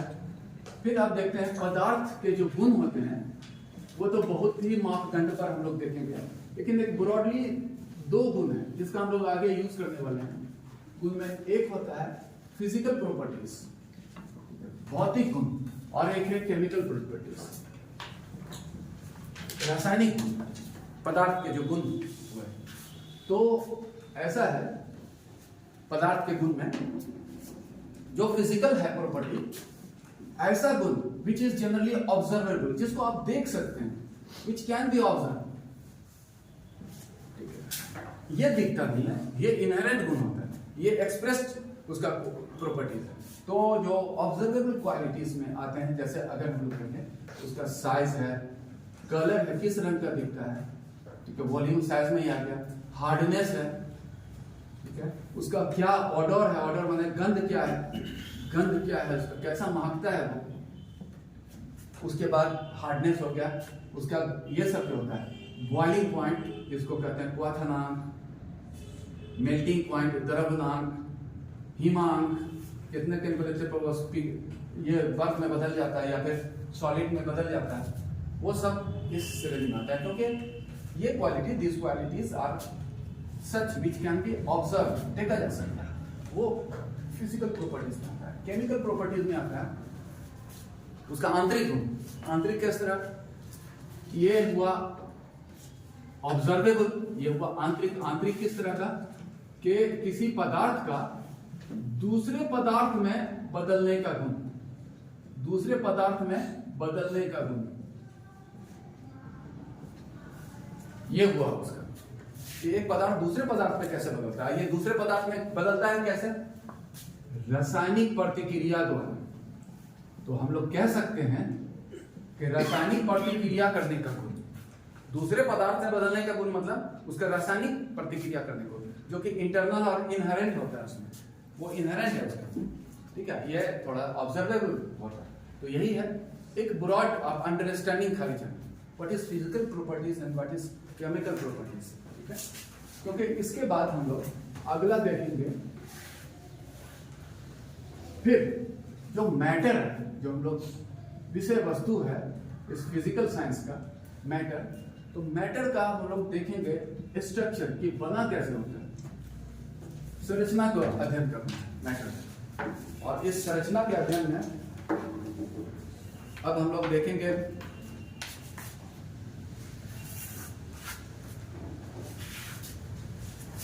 सबसे पहले एक कंसेप्ट, दो कंसेप्ट को क्लैरिफाई करेंगे मैटर के इस स्ट्रक्चर के डिस्कशन में। एक तो है मॉलिक्यूल जिसको कहते हैं अणु, और एक होता है एटम जिसको कहा गया परमाणु। इस तो जो मॉलिक्यूल है दोनों को डिफाइन करेंगे कि मॉलिक्यूल हुआ पदार्थ का वो सबसे छोटा भाग जिसमें मतलब स्मॉलेस्ट पार्ट ऑफ मैटर, सबसे छोटा भाग, ठीक है, छोटा भाग जिसमें पदार्थ के सभी भौतिक और रासायनिक गुण होते हैं, मतलब विच कैरीज या possess all the physical and chemical property of matter. इसमें भौतिक गुण और प्लस रासायनिक गुण होते हैं, मतलब पदार्थ का ही छोटा रूप है, यही है। इसमें सभी भौतिक पदार्थ का वो सबसे छोटा भाग जिसमें पदार्थ के सभी भौतिक और रासायनिक गुण होते हैं, वो है मॉलिक्यूल। जबकि एटम जिसको कहें वो मॉलिक्यूल से छोटा होता है। एक मॉलिक्यूल में हो सकता है, मॉलिक्यूल में अनेक एटम होते हैं, लेकिन उसको इस तरह से डिफाइन नहीं किया गया कि एटम जो होता है वो क्या होता है। एटम नॉर्मली क्या है, एटम जो होता है रासायनिक प्रतिक्रिया में भाग लेता है। तो पदार्थ जब किसी दूसरे पदार्थ में बदलता है तो रासायनिक प्रतिक्रिया होती है, और प्रतिक्रिया क्या होता है एटम लेवल पर। एक मॉलिक्यूल में अनेक एटम हो सकता है, लेकिन जब रासायनिक प्रतिक्रिया होगा तो एटम भाग लेता है रासायनिक प्रतिक्रिया। और एटम जो है मॉलिक्यूल की तरह स्वतंत्र अवस्था में नहीं पाया जाता है, अवस्था में नहीं पाया जाता है। नॉर्मली क्या होता है, atom is always found in the form of molecule, मतलब मोस्ट ऑफ द टाइम। इसमें कुछ मोस्ट ऑफ द टाइम इसलिए कि अपवाद है कि कुछ ऐसे पदार्थ हैं जो कि एटम और मॉलिक्यूल उसका एक ही रूप है। तो अपवाद में सभी अक्रिय गैस, इनर्ट गैस जैसा, इनर्ट गैस जैसे हम लोग बोले हीलियम हो गया, और नियोन, आर्गन, क्रिप्टन, जेनन, रेडन, सब चीज बात है। Neon, argon, krypton, जेनन, रेडन। क्योंकि इसके जो है क्या खास बात हुआ, अपवाद इसके है, हम लोग बोले कि नॉर्मली इंडिपेंडेंट स्टेट में नहीं रहता, लेकिन ये सब जो है इनर्ट गैस, ये क्या होता है, इसके मॉलिक्यूलर फॉर्म, अणु और परमाणु जिसको कहें समान होते, एक ही होता है इसका। तो ये अपवाद वाला बात है। लेकिन एटम का ही परिभाषा है कि एटम जो होता है, एक मॉलिक्यूल में बहुत से एटम पाए जा सकते हैं, लेकिन एटम का काम क्या होता है, रासायनिक प्रतिक्रिया में भाग लेता है, स्वतंत्र अवस्था में नहीं पाया जाता। खास बात, एटम में उस पदार्थ के सभी रासायनिक और भौतिक गुण नहीं पाए जाते। पदार्थ का जो रासायनिक भौतिक गुण जिससे पाया जाता है वो अणु ही होगा, परमाणु नहीं। परमाणु तो इंडिपेंडेंट होगा, ठीक है। तो ये अंतर समझे, परमाणु और अणु का अंतर यही है। और इस मैटर के संरचना को समझने के लिए जो फोकस किया गया वैज्ञानिक द्वारा, एटम का स्ट्रक्चर को समझे, उसका स्ट्रक्चर, इसके बारे में जो है खोज किया गया और थ्योरी और हाइपोथेसिस दिया गया वैज्ञानिक द्वारा बहुत सा। और अलग अलग वैज्ञानिक ने जो हाइपोथेसिस दिया है या फिर थ्योराइजेशन किया है इस एटम के स्ट्रक्चर के संबंध में, तो एक एक पार्ट किया, पार्शियल किया, और फिर सबको मिला कर बनाया गया कि हाँ टोटल पिक्चर क्या होगा कि एटम का स्ट्रक्चर। तो इसमें डिफरेंट वैज्ञानिकों का योगदान है। तो इस योगदान में हम लोग देखें कि एटम का स्ट्रक्चर के खोज में किन किन का योगदान रहा। तो इस योगदान में जो सबसे पहले देखें हम लोग, डाल्टन का रहा। डाल्टन उसको कहते हैं डाल्टन्स एटॉमिक थ्योरी, उन्होंने दी। क्योंकि अभी हम लोग बात किए थे, एटम को डिफाइन किए थे कि जो है उन्होंने कहा था कि हर पदार्थ जो होता है एटम को बना होता है, एटम का बना होता है। पदार्थ जो होता है बिल्डिंग ब्लॉक एटम होता है, जो कि एटम क्या होता है, अविनाशकारी होता है।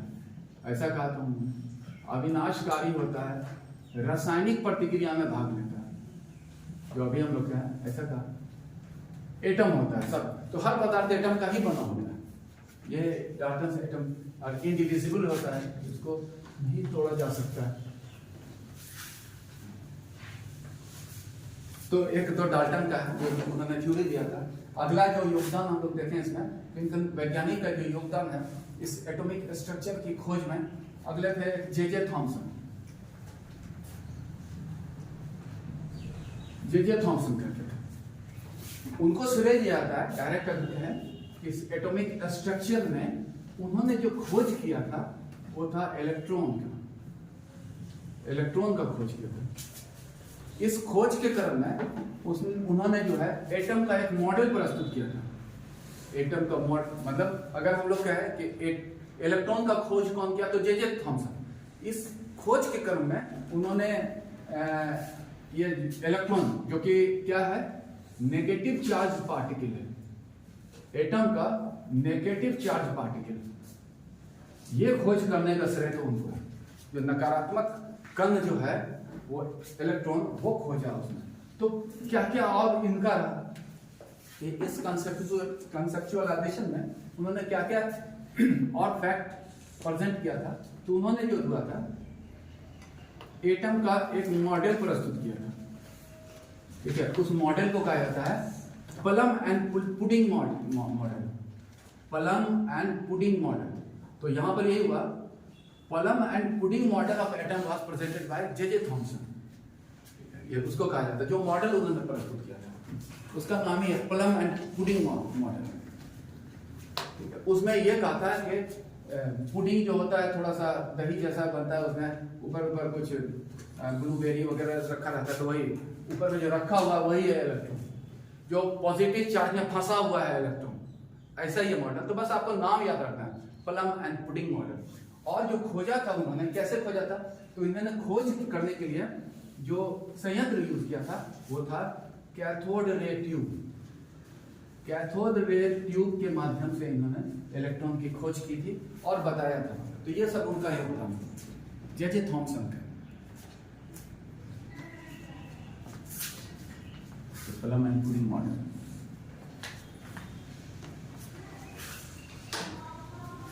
इस एटम के स्ट्रक्चर में अगला योगदान जो रहा, जो हम लोग देखें, वो bore and Rutherford model. Bore Rutherford,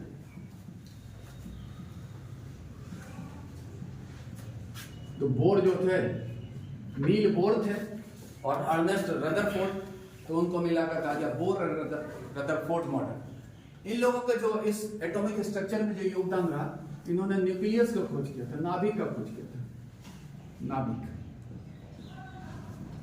इसका खोज का श्रेय दिया जाता है। एटॉम में नाभिक पाया गया। तो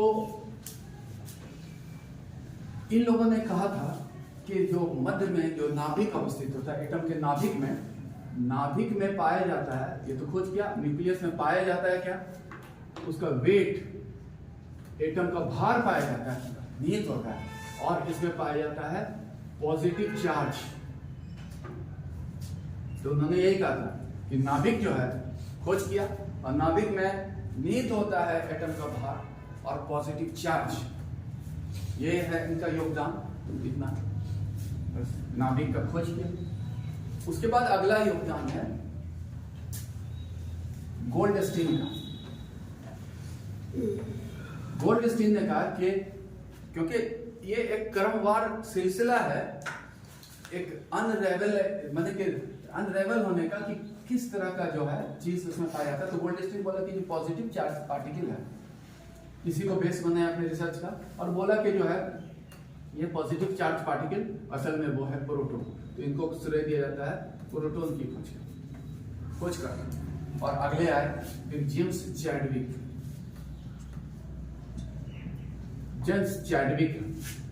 जो कि बताया कि इसी नाभिक में पाया जाता है एक दूसरा पार्टिकल जो कि उदासीन होता है, वो है, ये हो गया क्या, पॉजिटिव चार्ज पार्टिकल। ये पॉजिटिव चार्ज पार्टिकल हो गया, और इसी में पाया जाता है जो कि है न्यूट्रॉन, जो कि है उदासीन है, विच इज इलेक्ट्रिकली न्यूट्रल। वो हुआ जेम्स चैडविक का खोज करने की तरह। तो ये सब बताया कि क्या क्या चीज पाए जाते हैं इस एटम में, और उसी सभी का जो योगदान रहा, क्योंकि सब अपनी जगह पर सही थे, और उनके योगदान से बना मॉडर्न एटॉमिक थ्योरी। ये सब तो हुआ, हर उसके कंपोनेंट का खोज करने का श्रेय हुआ, तो बना गया मॉडर्न एटॉमिक थ्योरी।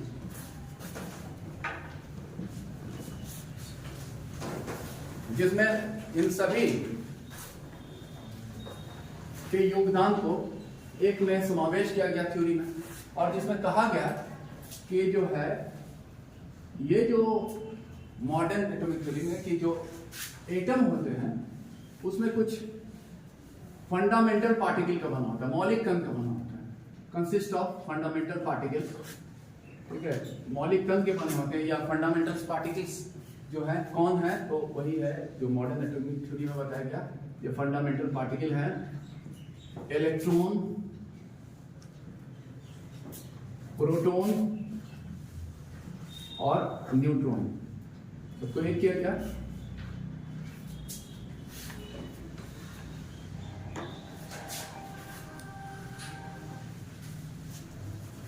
तीन फंडामेंटल पार्टिकल का बना होता है। प्रोटॉन न्यूट्रॉन जो है वो पाया जाता है नाभिक में, इसलिए उसको कहा गया न्यूक्लियॉन्स। ऐसा है न्यूक्लियस। तो न्यूक्लियस का मतलब प्रोटॉन न्यूट्रॉन दोनों की बात की जा रही है। ऐसे हिंदी में इसको कहते हैं नाभिकीय कण। और जो प्रोटॉन न्यूट्रॉन जो है नाभिकीय कण हुआ, इलेक्ट्रॉन तो अपना अलग है। ये जो है न्यूक्लियॉन्स या प्रोटॉन न्यूट्रॉन्स, ये जो होता है असल में इसको ऐसा है, हेड्रॉन भी कहा जाता है। हेड्रॉन की श्रेणी में आता है। हेड्रॉन जो कि बना होता है, हेड्रॉन क्या, क्वार्क का। क्वार्क मतलब जो कि दो या अधिक क्वार्क से बना होता है हेड्रॉन। और प्रोटॉन न्यूट्रॉन जो है हेड्रॉन की श्रेणी में आता है। क्योंकि अभी कुछ इस तरह का एटॉमिक रिसर्च हो रहा है जिसका चर्चा हम लोग थोड़ा सा करें। ऐसा है, हेड्रॉन का क्या है। और ये जो है हेड्रॉन की श्रेणी में नहीं आता है, इसको लेप्टॉन कहा जाता है। लेप्टॉन की श्रेणी में आता है क्योंकि असल वेट तो इसी में है, इन प्रोटॉन न्यूट्रॉन में। तो ऐसा है ना, अभी एक रिसर्च है, बहुत ही इंटरनेशनल एफर्ट से रिसर्च किया जा रहा है सर्न में। सर्न जो है, सर्न इसका फुल फॉर्म जानिए, इसको कहा जाता है European centre for nuclear research. सर्न कहते हैं, European centre for nuclear research. ये है, और वो एक इंटरनेशनल एफर्ट से बहुत बड़ा प्रोजेक्ट है जो कि इसी चीज के लिए। क्योंकि अभी जो हम लोग जानते हैं इलेक्ट्रॉन, प्रोटॉन, न्यूट्रॉन, यहाँ पर उन लोग का मानना है कि इससे भी छोटा कण पाया जाता है। अभी तो हम लोग को नहीं पता है ना, उस पर आधारित कोई थ्योरी आया है और उसी चीज के लिए खोज किया जा रहा है। यहाँ ये जो है अवस्थित है, उसमें क्या है कि यही हेड्रॉन को तोड़ने का कोशिश कर रहे हैं, और छोटा कण, और उससे भी छोटा कण, क्वार्क से भी छोटा कण, जिसका नाम उन लोगों ने दिया है, जो कंसेप्ट है वो है बोसोन, हिग्स बोसोन का। इसमें क्या किया जा रहा है, ये अवस्थित है पहले कहाँ, क्योंकि आप जीके पढ़ रहे हैं तो कहाँ पर अवस्थित है अगर कहें तो ये है दो देश के सीमा को छूता है, स्विट्जरलैंड और फ्रांस। एक इंटरनेट और अंडरग्राउंड है। इसमें एक प्रोटॉन एक्सेलरेटर है, उसको तेजी से लाकर टकराया जा रहा है। उस मशीन का नाम है लाइट हेड्रॉन कोलाइडर, नाम ही है उसको, लाइट हेड्रॉन कोलाइडर। इसको खाली जानिए, और इसमें जाकर टकरा कर उससे प्राप्त खोज क्या उद्देश्य इस एक्सपेरिमेंट का, क्योंकि वो तो अभी चल ही रहा है एक्सपेरिमेंट, और जब उसका जो रिजल्ट आएगा तो हो सकता है एक रिवोल्यूशनरी चेंज लाएगा पीछे के पूरे थ्योरीज में। लेकिन अब तक तो यही है, लेकिन रिसर्च ऑन है। तो इसमें जो खोज किया जा रहा है, यहाँ पर थोड़ा हम लोग देख लें, इसमें जो खोज किया जा रहा है इस सर्न में, प्रयास है वो है हिग्स बोसोन पार्टिकल का। माना जाता है कि ये है सबसे बेसिक पार्टिकल, सब एटॉमिक पार्टिकल, और हर पार्टिकल जो है हेड्रॉन वगैरह उसी से बना हुआ है, वो बेसिक पार्टिकल है। तो अभी तो मिला नहीं है, लेकिन इसका नाम ऐसा दिया गया कि इसका कंसेप्चुअलाइजेशन, इनिशियल कंसेप्चुअलाइजेशन जो था देने में दो आदमी का नाम है, इसलिए उस ऐसा नाम पड़ा। एक था इसमें कंसेप्ट में पीटर हिग्स जो है प्रोफेसर थे एडिनबर्ग यूनिवर्सिटी, मतलब इंग्लैंड के थे, एडिनबर्ग यूनिवर्सिटी के प्रोफेसर, तो मतलब हो गया यूके के थे। और एक थे इंडियन सत्येंद्रनाथ बोस, इंडिया के थे, जो कि अपना पेपर सबसे पहले अल्बर्ट आइंस्टीन के समक्ष प्रस्तुत किया था। उसमें पाया था कि बड़ा सिग्निफिकेंट रिसर्च है इनका, तो तब से ही चल रहा है। तो इन दोनों के योगदान के कारण इसका हो गया हिग्स बोसोन पार्टिकल। और बोला कि ये इस तरह से बदलेगा विज्ञान की अवधारणा को, क्योंकि कुछ भी हो सकता है, तो इसलिए हिग्स बोसन पार्टिकल को ऐसा, तो वैज्ञानिक का नाम है, ऐसा कहा कि आम बोलचाल के भाषा में या कहें जर्नलिस्ट ने इसको कहा था इसकी पोटेंशियल को देखते हुए कि ये गॉड पार्टिकल। तो गॉड पार्टिकल क्या है? Nothing but Higgs boson particle, वही है। और चूंकि रिसर्च इस पर ऑन है, जब इसका आएगा कभी परिणाम तो फिर देखा जाएगा क्या क्या चेंजेस हुआ पहले के कंसेप्ट में। तो चूंकि हम लोग को तो बस जो हो रहा है उसके बारे में देख लेना है।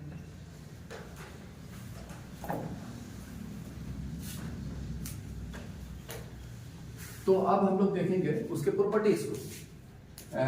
ये जो फंडामेंटल पार्टिकल है जिसको अभी हम लोग चर्चा किए, जिससे एटम बना होता है, तो उसके गुण को देख लेते हैं।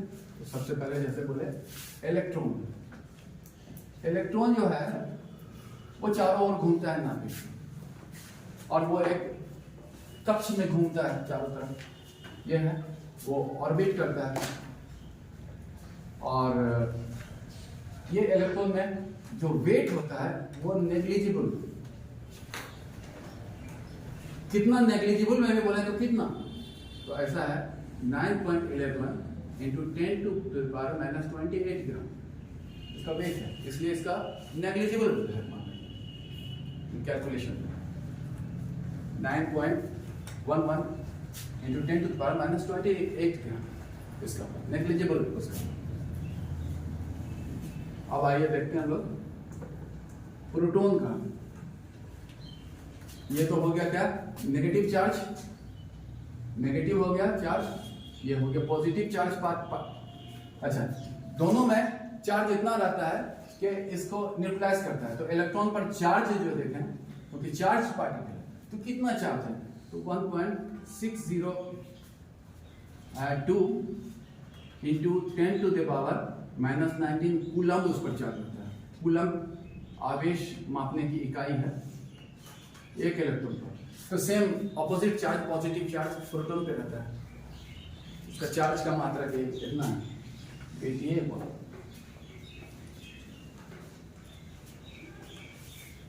और प्रोटॉन जो हुआ पॉजिटिव चार्ज पार्टिकल है, इसका वेट होता है, मतलब ये जो होता है इलेक्ट्रॉन से 1836 गुना अधिक भारी होता है, वेट है इसका, और यूनिटी माना जाता है इसको इतना। और ये जो होता है न्यूट्रॉन के बारे में देखें, ये हुआ न्यूट्रल, न्यूट्रल होता है, इलेक्ट्रिकली न्यूट्रल है, और इसका भी वैसा ही कहा गया, लगभग प्रोटॉन से बराबर होता है, ऐसा प्रोटॉन के समान भार होता है, लेकिन अगर माइन्यूट देखें तो वेट किसका ज्यादा हुआ, तो इसका होता है थोड़ा अधिक। इसको न्यूमेरिकली भी दर्शाया गया है। इसका अगर हम लोग इसका वेट जो है in the unit atomic mass unit में ऐसा दर्शाया गया है 1.007276 एटॉमिक मास यूनिट। ये थोड़ा सा स्लाइटली मोर इन वेट न्यूट्रॉन है, और इसका क्या है वेट में हम लोग हैं 1.008665 एटॉमिक मास यूनिट इसको बताएगा न्यूट्रॉन। तो स्लाइटली मोर मास। ये हो गया प्रोटॉन से तुलना में। अब क्या है, ये चीज हम लोग देखें कि न्यूट्रॉन एंड प्रोटॉन ये कहां पर रहते हैं, नाभि में रहते हैं, नाभिक में बंधे हुए रहते हैं, नाभिक से नहीं निकल सकते। उसके पीछे भी कारण है, एक फोर्स काम करता है। नाभिक में बांधने का जो है एक बल रहता है, जो बल नाभिक में रहता है उसको कहते हैं nuclear binding energy. Nuclear binding energy उसको बांधे रहता है, नाभिक से नहीं निकल सकता। बहुत ही पावरफुल बल होता है वो।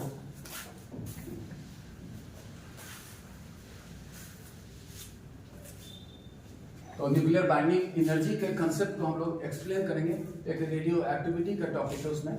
लेकिन इतना ही जानिए, न्यूक्लियर बाइंडिंग एनर्जी बांधे रहता है, और जो है इलेक्ट्रॉन नाभिक के चारों ओर ये नाभिक के न्यूक्लियस जो है के चारों ओर घूमता है, चारों ओर घूमता है। किसमें? एक फिक्स्ड ऑर्बिट में, एक कक्ष में, एक कक्ष में घूमता है, ऑर्बिट में, ठीक है, जिसको इस ऑर्बिट को कहा जाता है, ठीक है, इस ऑर्बिट को कहा जाता है शेल या एनर्जी लेवल। उसको शेल या एनर्जी लेवल कहते हैं। इस ऑर्बिट में चारों तरफ घूम रहा है, ये नाभिक है, इलेक्ट्रॉन घूम रहा है इसमें, ऐसा घूम रहा है, ठीक है। तो वही हुआ, ये मतलब हुआ जिसमें घूम रहा है वो उसका एनर्जी लेवल।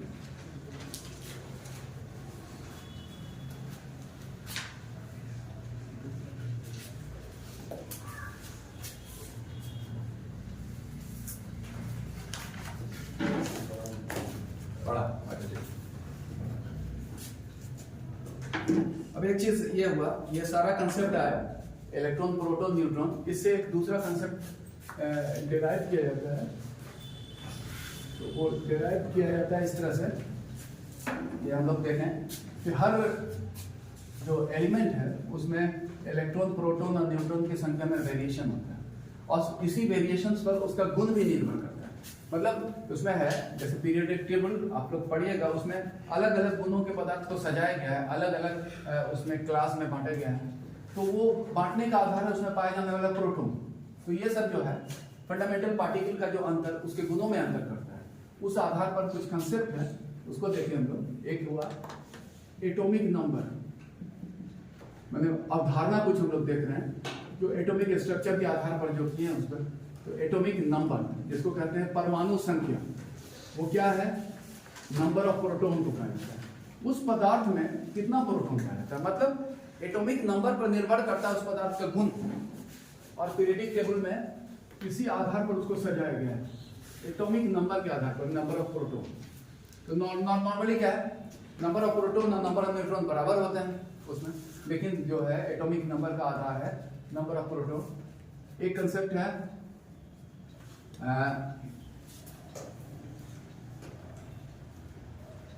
Mass number.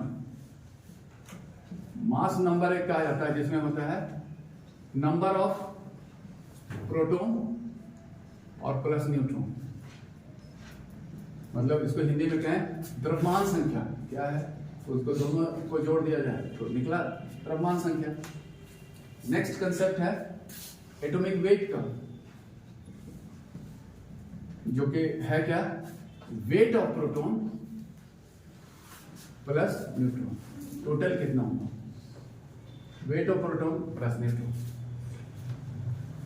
ये कंसेप्ट है। और इसी पर अगला कंसेप्ट एक डिराइव किया जाता है जो थोड़ा इंपॉर्टेंट है, आइसोटोप, जिसको कहते हैं समस्थानिक यूनियन। स्थान मतलब पीरियोडिक टेबल में एक ही स्थान, क्योंकि पीरियोडिक टेबल में जो पदार्थ को गुण के अनुसार सजाया गया है, तो किस आधार पर एक जगह पर रखा गया, एक गुण वाले एक ही जगह पर आता है, तो एक एटॉमिक नंबर पर, सेम एटॉमिक नंबर। तो इसमें आइसोटोप कहा जाता है ऐसा दो एटॉम जिसमें सेम एटॉमिक नंबर होता है, नंबर ऑफ, और बट डिफरेंट एटॉमिक वेट होता है। परमाणु भार में होता है, परमाणु संख्या समान, तो हो गया आइसोटोप। ये तो डिफिनेशन हुआ, लेकिन अगर आपसे कहें इसमें अंतर क्या होगा, इलेक्ट्रॉन, प्रोटॉन, न्यूट्रॉन में कौन अंतर होता है इसमें, ऐसा ये तो परिभाषा वाला शायद ही आपको क्वेश्चन पूछे। क्वेश्चन ये रहा कि इसमें कौन सा पार्टिकल में अंतर होता है, तो अंतर होगा, देखिए दो है ए और बी। क्यों आइसोटोप हुआ, क्यों आइसोटोप हुआ? एटॉमिक वेट में अंतर है, सेम क्या है, प्रोटॉन, अंतर है वेट में, तो मतलब न्यूट्रॉन में जरूर अंतर होता है। तो इसमें अंतर होता है क्या, इसमें क्या अंतर है, तो न्यूट्रॉन, न्यूट्रॉन डिफरेंट होता है, प्रोटॉन तो सेम होता है, same number of proton but different neutron होता है, इस वजह से एटॉमिक वेट में अंतर होता है। और एक कंसेप्ट है इसी पर आइसोबार, जिसको कहा गया समभारी।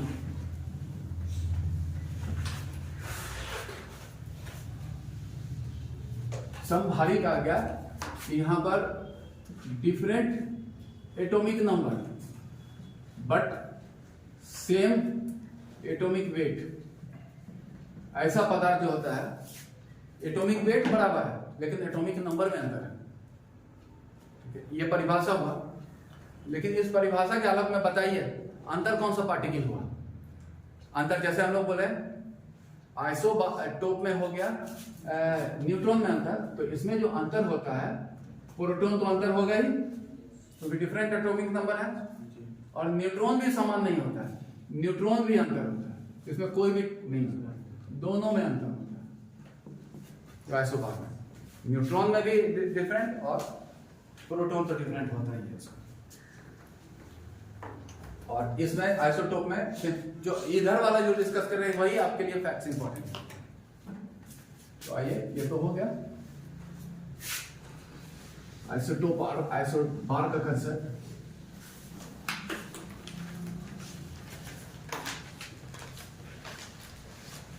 नेक्स्ट क्या है कि इस चूंकि हम लोग पदार्थ के गुण को देख रहे हैं इसलिए उसके प्रतिक्रिया करने का गुण को भी यहाँ पर हम लोग देखेंगे क्यों करता है प्रतिक्रिया। इसको देखने के लिए हम लोग ये देखें क्योंकि केमिकल प्रॉपर्टीज आता है कहाँ से। तो अभी हम लोग देखेंगे इसमें न्यूक्लियस होता है, इसमें प्रोटॉन और न्यूट्रॉन बनते हैं और इलेक्ट्रॉन चारों तरफ घूमता है। और जितना प्रोटॉन होता है उतना इलेक्ट्रॉन भी होता है, तो काफी हो सकता है।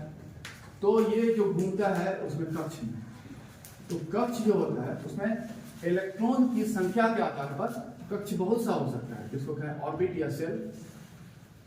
ऑर्बिट या शेल जो कहा गया, ऑर्बिट और शेल या एनर्जी लेवल, वो बहुत सा हो सकता है। जैसे उसका नाम दिया गया, एक है पहला वाला है तो के है, एल है, एम है, एन है, ओ है, पी है, क्यू है, ये सब जो है ठीक है। और इसका जो है सब में जैसे पहला वाला में क्षमता भी है, डिफरेंट होता है।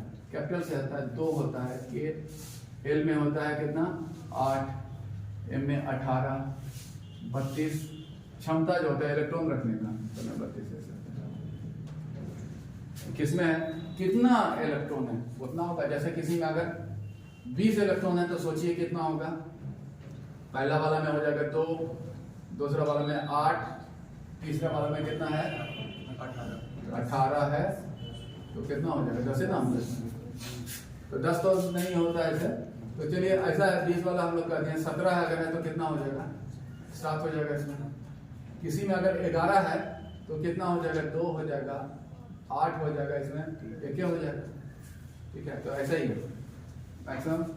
और ये जो फिर जो होता है शेल जो होता है फर्दर जो एनर्जी लेवल है वो अनेक सब शेल में जुड़े रहते हैं, बटे रहते हैं। तो सब शेल हो सकता है, इसको स्मॉल लेटर से जैसे एसपीडीएफ होता है।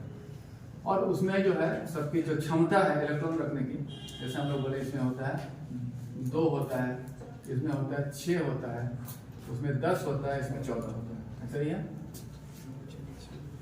जैसे अगर किसी इससे तो इलेक्ट्रॉनिक कॉन्फ़िगरेशन आपको जीएस में बनाना नहीं है, एक अंडरस्टैंडिंग के लिए बनाना है। जैसे 2 है, के वाला है तो सिर्फ उसमें एस होगा, के के बाद एल वाई भी है उसमें तो उसमें एस और पी होगा ठीक है। और उसके बाद उससे भी ज्यादा एसपीडी हो सकता है, यही है। तो इसकी क्षमता हम लोग देखें। अब क्या है कि जो किसी परमाणु के सबसे बाहरी वाला ऑर्बिट है, जैसे के एल एम है, इसमें जो सबसे बाहरी ऑर्बिट को कहा जाता है outermost orbit. Outermost orbit इसका कंसेप्ट है ठीक है। ये बाहरी हो गया और बाहरी से ठीक पहले वाला जो ऑर्बिट है उसको कहा जाता है पिनल्टीमेट ऑर्बिट।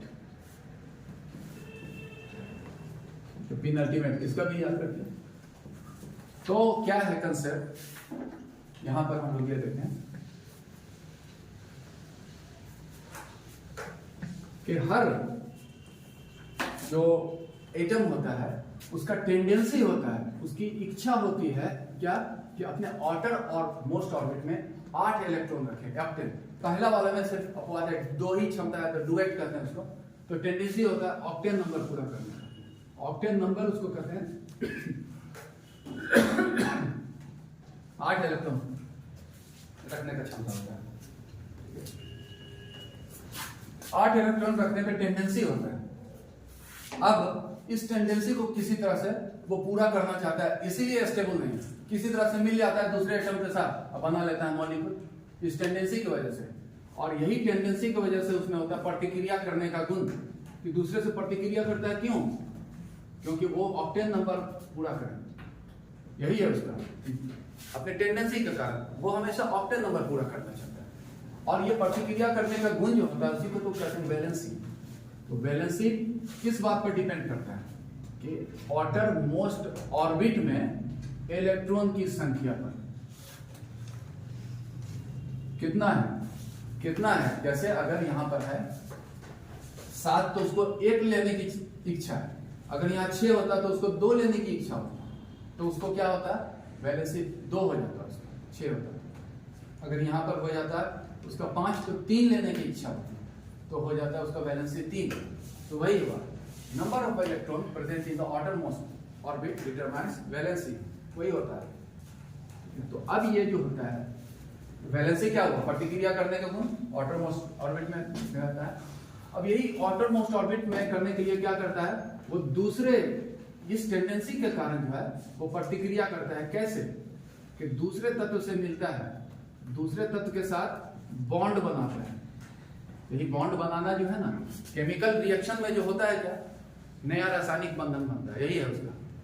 केमिकल रिएक्शन है क्या, तत्वों के बीच में रासायनिक बंधन बनता है, तो यही है बॉन्डिंग बनता है, केमिकल रिएक्शन हो जाता है, बॉन्ड बनाता है। क्यों? ऑक्टेन नंबर पूरा करने के लिए, और ये प्रतिक्रिया होती है।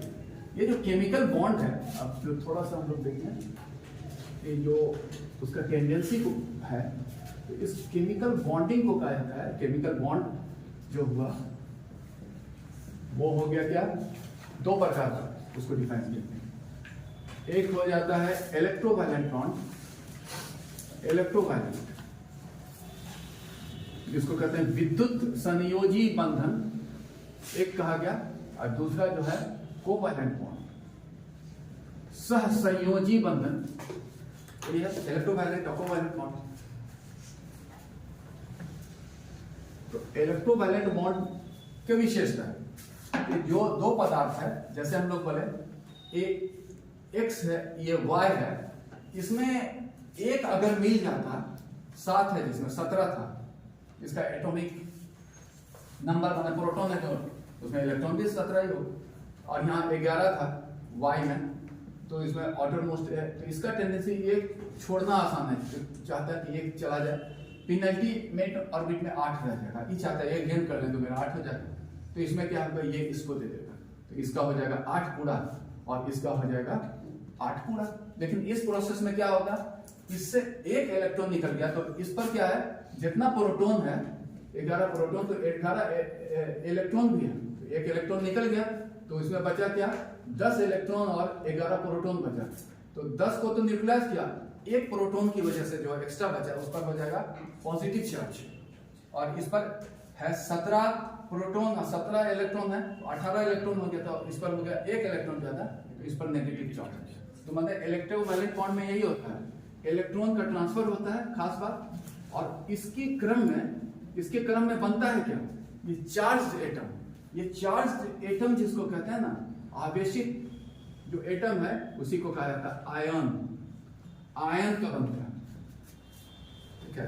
आयन का मतलब क्या हुआ, चार्ज एटम, और चूंकि आयन जो होता है चार्ज पार्टिकल है, और ये है विपरीत आवेश के बीच में आकर्षण होता है, तो डिफरेंट जो है चार्ज वाले आयन आपस में मिल जाते हैं। X पर जैसे बना, ये हो गया नेगेटिव, Y पर पॉजिटिव, तो XY क्या हुआ, इलेक्ट्रोमैग्नेटिक फोर्स काम किया उस पर, और इस फोर्स से दोनों मिल गए, और फिर ये हो गया। इस आयन को अगर कभी अलग करेंगे, जैसे होता है इलेक्ट्रोलाइसिस में अलग किया जाता है, तो फिर चार्ज डेवलप हो जाता है, ठीक है। विद्युत माने ये तो इलेक्ट्रोमैग्नेटिक फोर्स से जुड़ा हुआ है, उसी इलेक्ट्रोमैग्नेटिक या इलेक्ट्रिक पावर से अलग भी कर सकते हैं, लेकिन जब अलग करेंगे जिस दिन, तो फिर चार्ज में टूट जाएगा।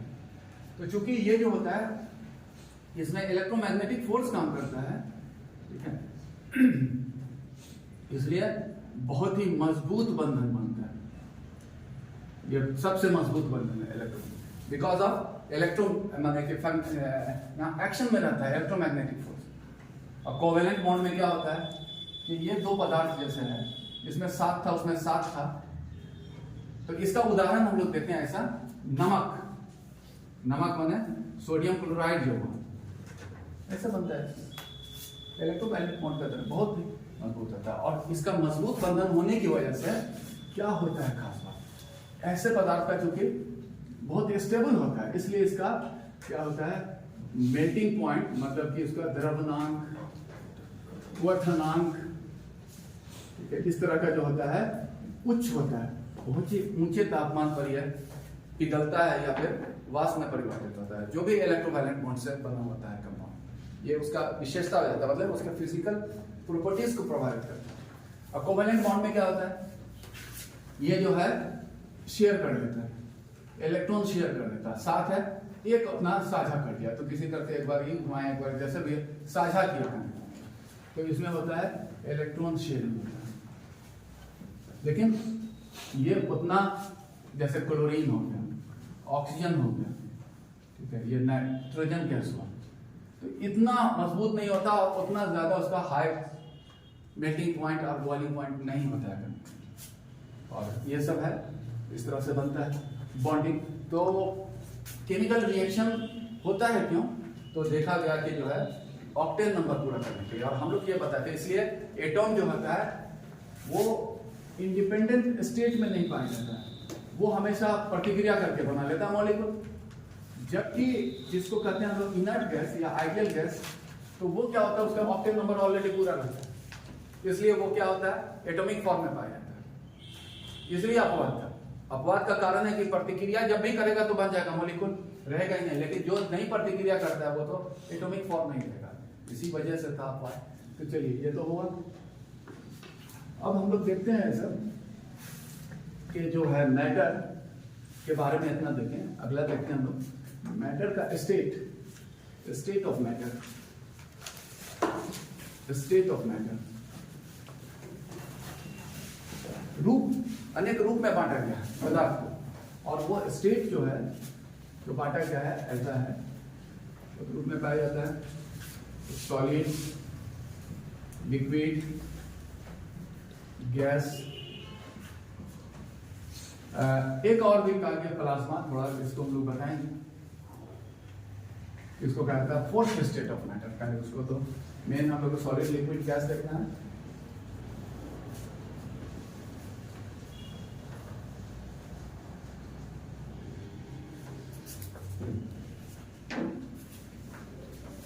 अगर घनत्व की बात करें, घनत्व होता है सर्वाधिक होता है इसका, ठीक है, ये ऐसे होता है, एक अपवाद ऐसे मरकरी है उसमें, तो वो है इससे कम होता है इसमें घनत्व के मामले में। सॉलिड जिसको कहा है ठोस, इसमें क्या होता है अणु जो होता है, अणु के बीच का दूरी जिसको कहते हैं इंटरमोलिकुलर डिस्टेंस, अंतर आणविक दूरी बहुत कम होती है।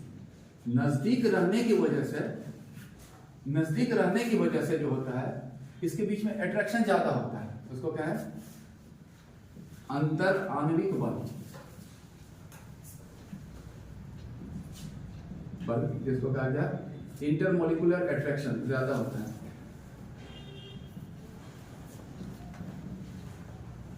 अधिक होता है, इसलिए क्या होता है सभी मॉलिक्यूल को वो टाइटली हेल्ड करता है, कठोरता से बांधे रहता है, ये हिल नहीं सकता है, इसलिए उसका आकार अपना बनाए रखता है, आकार बनाए रखता है। दूसरा गुण होता है, ये क्यों होता है, ये अंतर आणविक बल स्ट्रॉन्ग होने की वजह से आकार बनाए रहता है। और दूसरा जो होता है ये नॉन कॉम्प्रेसिबल होता है, ठोस।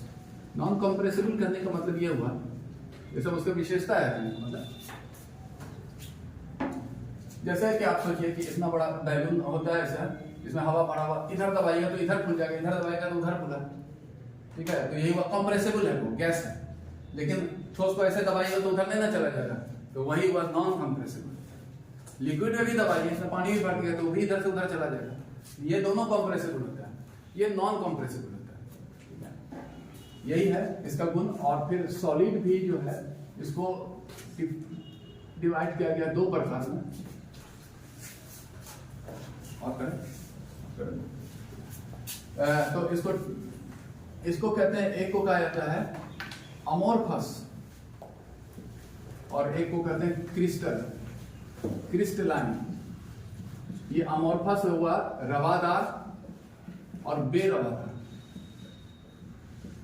ये रवादार को परिभाषित करें जिसका एक निश्चित आकार होता है, which always maintains a definite shape, मतलब उसका डेफिनिट शेप होता है वो हुआ। तो जैसे इस तरह का रवादार का एक उदाहरण का हम लोग को जरूरत है कि रवा कौन कौन सा है ठोस, तो बहुत ही जो कॉमन हम लोग डे टू डे लाइफ में यूज करते हैं, शुगर, सॉल्ट, एलम फिटकिरी जिसको कहते हैं, एलम फिटकिरी, ये सब जो है रवादार पदार्थ है। और बाकी जो है अमोर्फस में जो कि निश्चित कोई भी आकार हो सकता है, तो जैसे ऐसा कहें हम लोग इसका सैंड, ग्रेवल, कंकड़ का टुकड़ा, टैल्क, ये सब जो होता है बेरवादार चीज होता है।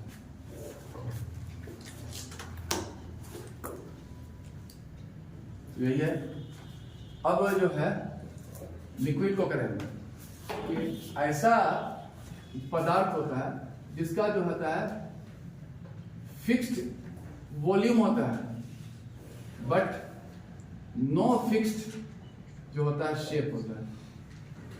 आकार निश्चित नहीं होता है, वॉल्यूम से निश्चित होता है।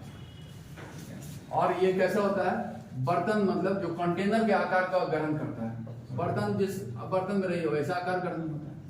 तो इसके पीछे क्या कारण है यहाँ पर, उसका बर्तन के आकार का मतलब उसमें आयतन तो निश्चित होता है लेकिन आकार निश्चित नहीं होता है, यह है इसका विशेषता। और यहां पर यह हुआ कि एक ये देखिए क्यों होता है ऐसा, तो इसमें अणुओं के बीच में दूरी होती है थोड़ा ज्यादा, इंटरमोलिकुलर डिस्टेंस थोड़ा ज्यादा होता है, जिससे इंटरमोलिकुलर फोर्स थोड़ा कम होता है। और इंटरमोलिकुलर फोर्स कम होने से ये जो अणु जिसका बना होता है पदार्थ उसमें गति होती है, एक जगह से जाता है, लुढ़क जाता है, जबकि यहाँ पर टाइटली हेल्ड है तो वो जो चलता है, मूवमेंट होता है। तो इस वजह से मतलब इंटरमोलिकुलर जो है बल कम होता है, इस वजह से अणु में क्या होता है, गति होती है। उस गति का नाम दिया गया है ब्राउनियन मूवमेंट। ब्राउनियन वैज्ञानिक का नाम है,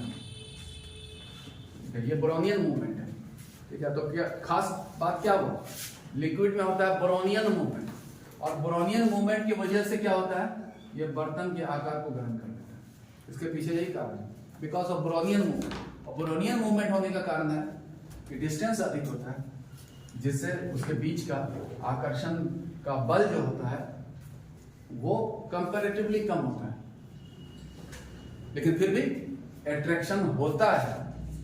इसलिए अगर हम लोग कहें किसी तरल को अगर वहां ऐसे लाइन खींच दें तो उसी दिशा में जाएगा, क्योंकि कुछ अट्रैक्शन तो है, एकदम नहीं है ऐसा नहीं कहेंगे, है अट्रैक्शन होता है लेकिन कम होता है, इस वजह से गति होती है। इसमें अट्रैक्शन इतना ज्यादा है कि मूवमेंट ही नहीं होता है, तो अपना आकार बना रहता है। और गैस के बारे में देखें, गैस के अणु की दूरी अधिक होती है, इसलिए इसमें क्या होता है, ये जो इंटरमोलिकुलर का अट्रैक्शन होता है वो नहीं होता है, होता ही नहीं है। तो गैस के कण में जो है इंटरमोलिकुलर अट्रैक्शन नहीं होने की वजह से, जैसे हम लोग बोल रहे हैं कि खींच दिया तो पानी पीछे पीछे जाएगा, इसमें कोई पीछे पीछे नहीं जाएगा, सब अपना अलग हो, कोई मतलब नहीं है। तो मतलब है गैस के अणु जो है एक दूसरे से स्वतंत्र व्यवहार करते हैं,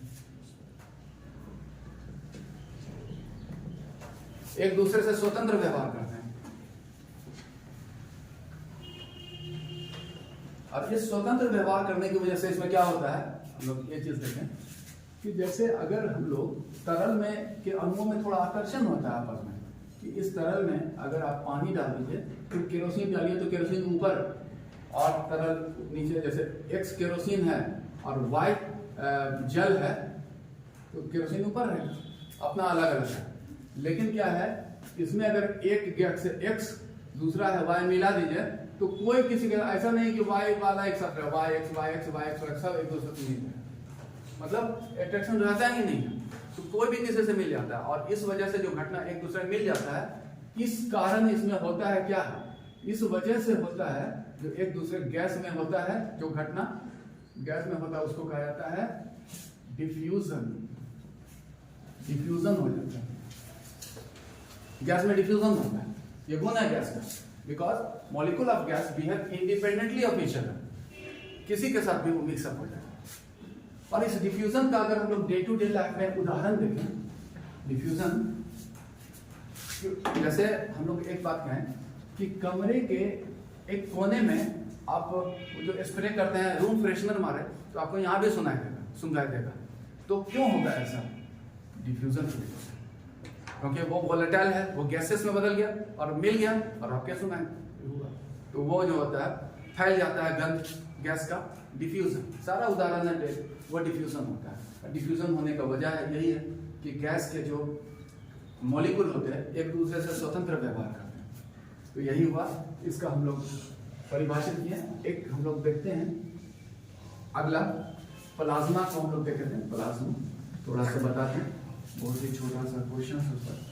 प्लाज्मा जो है, हालांकि इस पर रिसर्च तो हो रहा है, लेकिन इसका डिफिनेशन यही है कि कोई पदार्थ जब subjected to extreme pressure and temperature, बहुत ही अत्यधिक तापमान और दबाव अत्यधिक होता है, इतना कि वो स्थिति पृथ्वी पर नहीं है, सूर्य वगैरह में रहता है, तो वो अपने क्या है चार्ज्ड पार्टिकल में ब्रेकअप कर जाता है और उस रूप को कहा जाता है प्लाज्मा।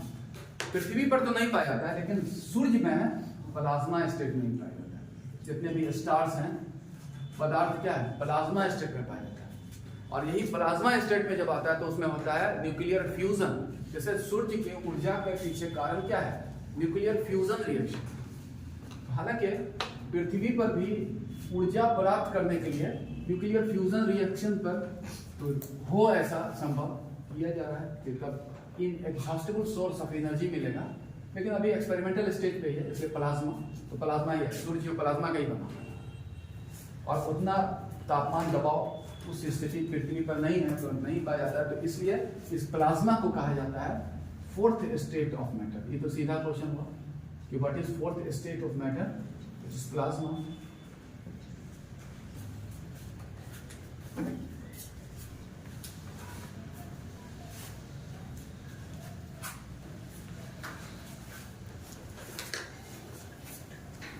अब क्या है कि नेक्स्ट है कि हम लोग देखें एक ये कि कभी कभी ऐसा होता है कि पदार्थ के अलग अलग रूप हैं, तो विभिन्न रूप जो होते हैं एक साथ होते हैं। विभिन्न रूप जब है एक साथ होते हैं तो उसको कहा जाता है क्या, कोलॉइड। कोलॉइड वही है जिसके बारे में हम लोग देखेंगे केमिस्ट्री में, देखेंगे colloid. Different form of matter together makes colloid.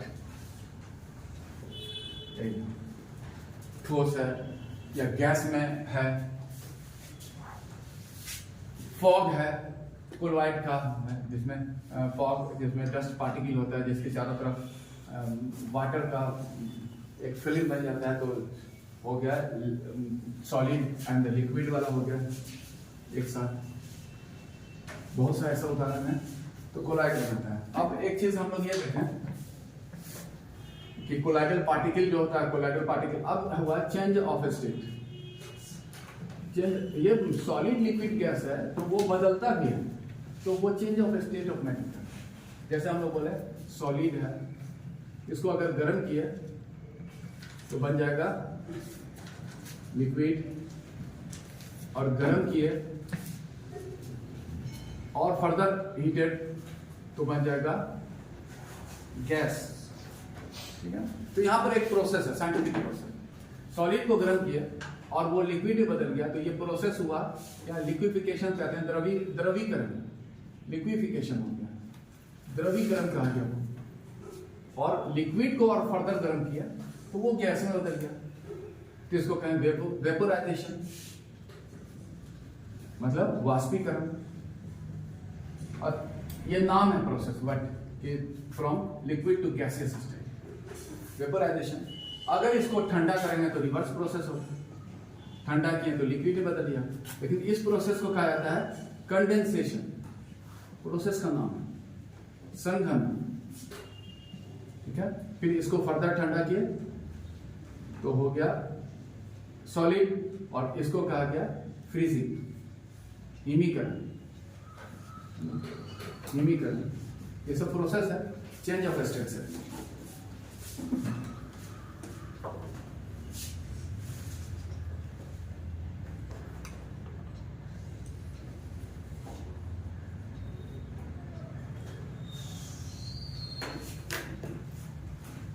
अब क्या है, ये तो हुआ, हम लोग देख कहते हैं स्टेट ऑफ मैटर, जो तत्व के पदार्थ के विभिन्न रूप हैं। ये मैटर के, अब हम लोग एक प्रॉपर्टीज को देखेंगे दूसरे एंगल से। मैटर का प्रॉपर्टीज मतलब उसका गुण हुआ, गुण, प्रॉपर्टीज ऑफ मैटर। तो इसके अध्ययन में जो पदार्थ के जो गुण हैं,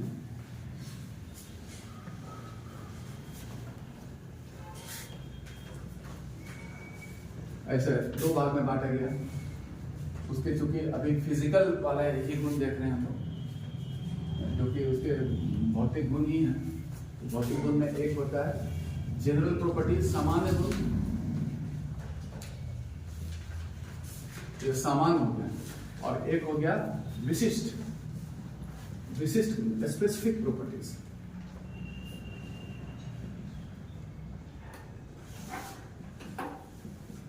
general properties and specific properties.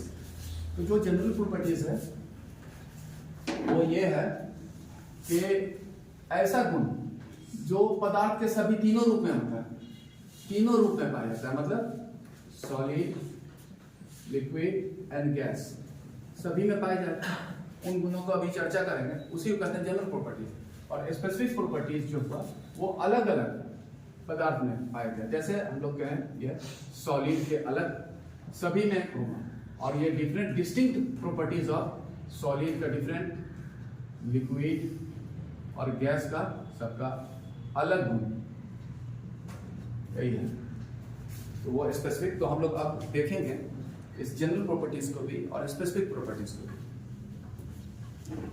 तो पहला देखते हैं हम लोग जनरल प्रॉपर्टीज। जनरल प्रॉपर्टीज में जो सभी में पाया जाता है, एक वॉल्यूम, मतलब वॉल्यूम क्या हुआ, जितना स्थान घेरा, स्थान एक्युपाइड है ना, स्थान जो घेरा है वही उसका वॉल्यूम है। उसका मास है द्रव्यमान, द्रव्यमान को डिफाइन किया था हम लोग। तो मतलब मास क्या है, पदार्थ में उपस्थित पदार्थ की मात्रा। अगर मास अधिक है तो जिससे रिलेटेड टर्म है इनर्शिया, क्योंकि वो तो मास इनर्शिया ही है, इनर्शिया का मेजरमेंट है, क्वांटिटी है। ज्यादा मास ज्यादा इनर्शिया, जड़त्व जिसको कहते हैं, ठीक है। ये सभी में होता है, मास इनर्शिया सभी में होता है। डेंसिटी ऐसा हुआ, उसका मास बट्टे वॉल्यूम, मास बट्टे वॉल्यूम, यही है डेंसिटी इसमें। और हम लोग बताए थे ना, अभी देखे हैं डेंस पदार्थ में ऐसा रहा जो ऑब्जर्वेबल, जैसे ऑस्मियम तो है ही, लेकिन नॉर्मल जो रहता है प्लेटिनम, गोल्ड में तुलना किया तो ज्यादा कौन हो गया, ऐसा प्लेटिनम गोल्ड में ज्यादा हो गया डेंसिटी, प्लेटिनम का। लोहा और कॉपर में किसका ज्यादा है डेंसिटी, तो कॉपर का। तो एक ये देखिए, तो वही है, तो डेंसिटी है, कॉमन टर्म है। अब हम लोग देखते हैं स्पेसिफिक प्रॉपर्टीज, विशिष्ट गुण। स्पेसिफिक प्रॉपर्टीज जो है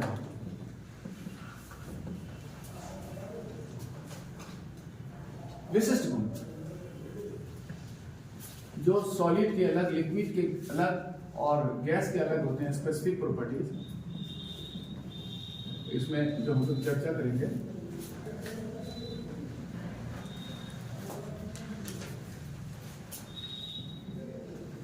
क्या क्या है, इलास्टिसिटी,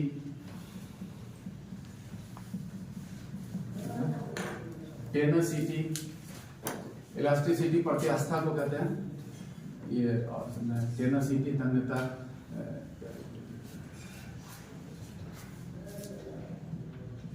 डक्टिलिटी, मेलिएबिलिटी,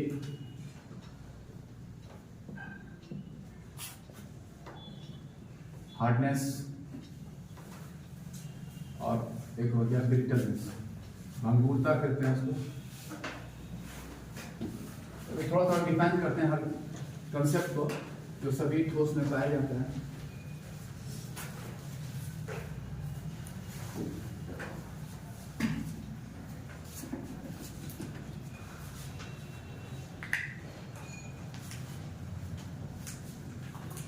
ऐसा है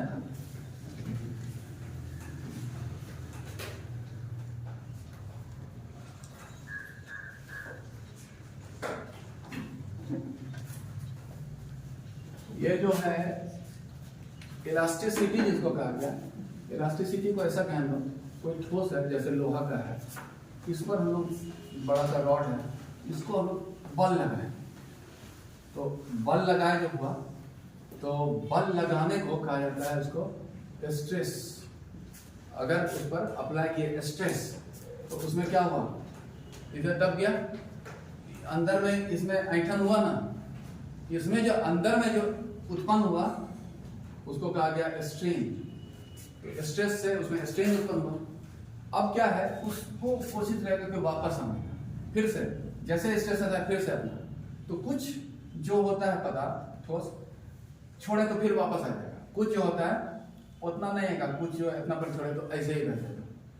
तो ऐसा है, स्ट्रेस लगाने पर जो उसको डिस्टॉर्ट या डिफॉर्म किया जाता है, स्ट्रेस हटाने पर फिर से उसको अपने पूर्व रूप प्राप्त करने का जो गुण होता है उसको कहा जाता है इलास्टिसिटी। ठीक है, स्ट्रेस से क्या हुआ, डिफॉर्मेशन हुआ, और स्ट्रेस जो है विथड्रॉ किया, हटाए, तो क्या हुआ, ओरिजिनल शेप प्राप्त किया। तो ओरिजिनल शेप प्राप्त करने का जो गुण हुआ यही कहा जाता है उसको इलास्टिसिटी। ठीक है, अब अगर हम लोग कहें कुछ ऐसा पदार्थ होता है जैसे रबर को ऐसा कीजिए, वापस तो आता है लेकिन थोड़ा लमड़ जाता है, तो ये हो गया कम है। तो यहां पर हम लोग एग्जाम्पल दें इस तरह का कि इलास्टिसिटी किसमें ज्यादा है। इलास्टिसिटी की बात करें, इलास्टिसिटी तो क्या हुआ, इलास्टिसिटी ज्यादा है स्टील में, किसकी तुलना में, तो रबर की तुलना में। रबर से ज्यादा है इलास्टिक, क्योंकि वो पूरा शेप प्राप्त करता है, रबर थोड़ा रह जाता है, वैसा नहीं रिटेन करता है जितना। तो इन दोनों की तुलना यही आपके लिए हुआ, डिफाइन तो नहीं। अब है क्या कि अगर इसका विपरीत गुण जो है, विपरीत गुण जो हुआ इसमें उसको कहा जाता है प्लास्टिसिटी। मतलब अगर वही जो हम लोग हैं कि उसको हटाए, स्ट्रेस लगाए, लेकिन हटाने पर वैसा ही रह गया, तो हो गया क्या, प्लास्टिसिटी। तो अदर वे राउंड अगर पूछा,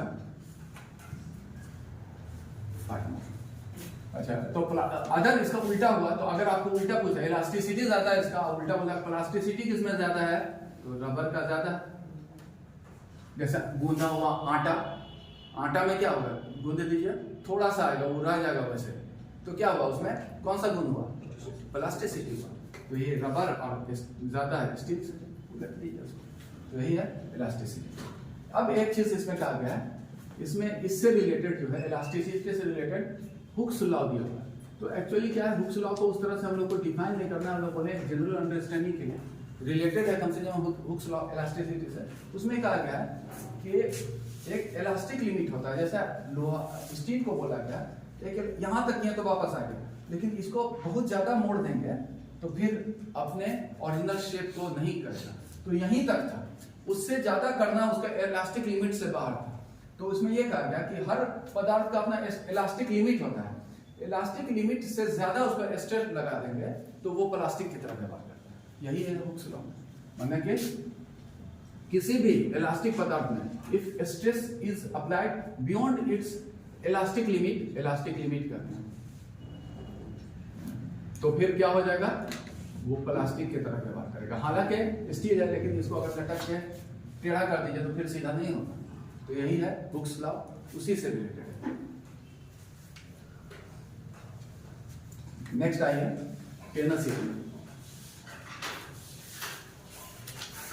अब क्या होता है कि किसी ठोस पर अगर बल लगाएंगे, स्ट्रेस लगाएंगे, तो बहुत ज्यादा अगर लगाएंगे, जैसे कोई लकड़ी का टुकड़ा लीजिए, संठी का टुकड़ा लीजिए, बल लगाइए ऐसा मोड़िए, फट से टूट जाएगा, तो टूट कर अलग हो जाएगा। ठोस तो वो भी है, तो ये बल लगाने पर टूट कर अलग तो हो जाता है नॉर्मल, लेकिन जिसमें टूट कर अलग नहीं होने का गुण जो होता है, नहीं होने का गुण, तो वो होता है टेनसिटी। और इसमें एग्जाम्पल दें पदार्थ, तो वो है स्टील, बहुत ज्यादा टेंसाइल स्ट्रेंथ है उसका। और यही है स्टील टेनसिटी, मतलब स्ट्रेस लगाने पर टूट कर अलग नहीं होने का। और जब ये स्टील पर लगाया जाता है तो टेढ़ा हो जाएगा, लेकिन आसानी से टूटेगा नहीं। और इसी वजह से इसका उपयोगिता किसमें है? स्ट्रक्चरल इंजीनियरिंग में। जो निर्माण काम होता है, घर बना, बड़ा बिल्डिंग बना, पुल बना, स्टील, क्योंकि उसका टेनेसिटी हाई, माने स्ट्रक्चरल इंजीनियरिंग में स्टील क्यों यूज किया जाता है? Because of high tenacity. सही है, उसका डक्टिलिटी जो है, उसको पतला तार में, कोई ठोस को जो है पतला तार बना दिया, कितना बनाया जा सकता है, कितना पतला तार उसमें परिवर्तित, तो सबसे, क्योंकि ज्यादा पतला करेंगे तो टूट जाएगा, लेकिन बहुत पतला बने टूटे भी नहीं, तो वो हुआ। आज इसमें एग्जाम्पल अगर दें हम लोग, गोल्ड है, उसके प्लेटिनम है, टंगस्टन है, ये सब हो सकता है, ठीक है, ये सब है, पतला तार बन सकता है। मैलिएबिलिटी में कितना पतला चादर बनाया जा सकता है, पतला चादर, जैसे इसका एग्जाम्पल गोल्डी है। हार्डनेस का जहां तक बात है, तो खरोंच नहीं लगने का, माने कि resistance against scratching is hardness. खरोंच माने स्क्रैच नहीं लगने का, स्क्रैच नहीं। दो वस्तु का रगड़िए, जिसमें स्क्रैच लग गया वो कम हार्ड है। शीशा हीरा में रगड़िए तो लग जाएगा शीशा में स्क्रैच, तो हीरा ज्यादा हार्ड है। शीशा लकड़ी में रगड़िए तो लकड़ी में लग जाएगा, शीशा ज्यादा हार्ड है, स्क्रैच नहीं लगने का। और इसमें हम लोग कुछ उदाहरण देखें हार्डेस्ट वाला से, तो सबसे ज्यादा है सर डायमंड, सबसे हार्डेस्ट जो मेटल जो है, ये थोड़ा सा कोरंडम, उसके बाद टोपाज, ऐसा ये श्रृंखला है हार्डेस्ट मेटल में।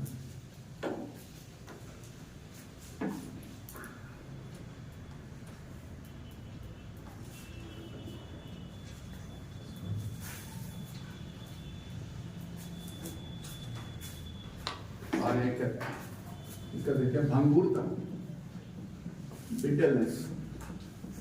तो कुछ ऐसा पदार्थ होता है जिस पर अगर प्रहार किया जाए तो छोटे छोटे टुकड़े में बदल जाएगा, यानी कि सब्जेक्टेड टू ब्लो, तो क्या होगा, फाइन पार्टिकल में टूट जाएगा, प्रहार करने पर छोटा टुकड़ा बन जाएगा। और ऐसा अगर गुण है तो वो ब्रिटल है। जैसे अगर सोना पर मारे तो छोटा टुकड़ा नहीं होगा, चादर बन जाएगा, लेकिन चौक या पत्थर पर मारे तो वो हो जाएगा।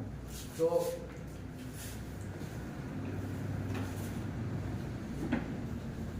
वो छोटा टुकड़ा है। तो इसका एक उदाहरण दें हम लोग, चौक, बिल्कुल। तो ये ठोस के गुण हैं, और गुण से रिलेटेड फैक्ट्स को हम लोग देखें। और अभी जो है क्लास हम लोग अभी का सेशन रोकते हैं, फिर थोड़ी देर बाद शुरू करते हैं।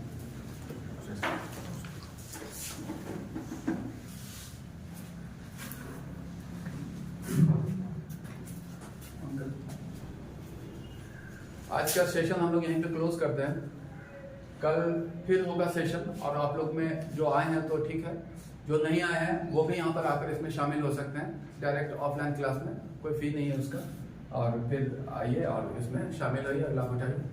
कल के लिए फिर हम लोग आज यहाँ पर ख़त्म करते हैं क्लास।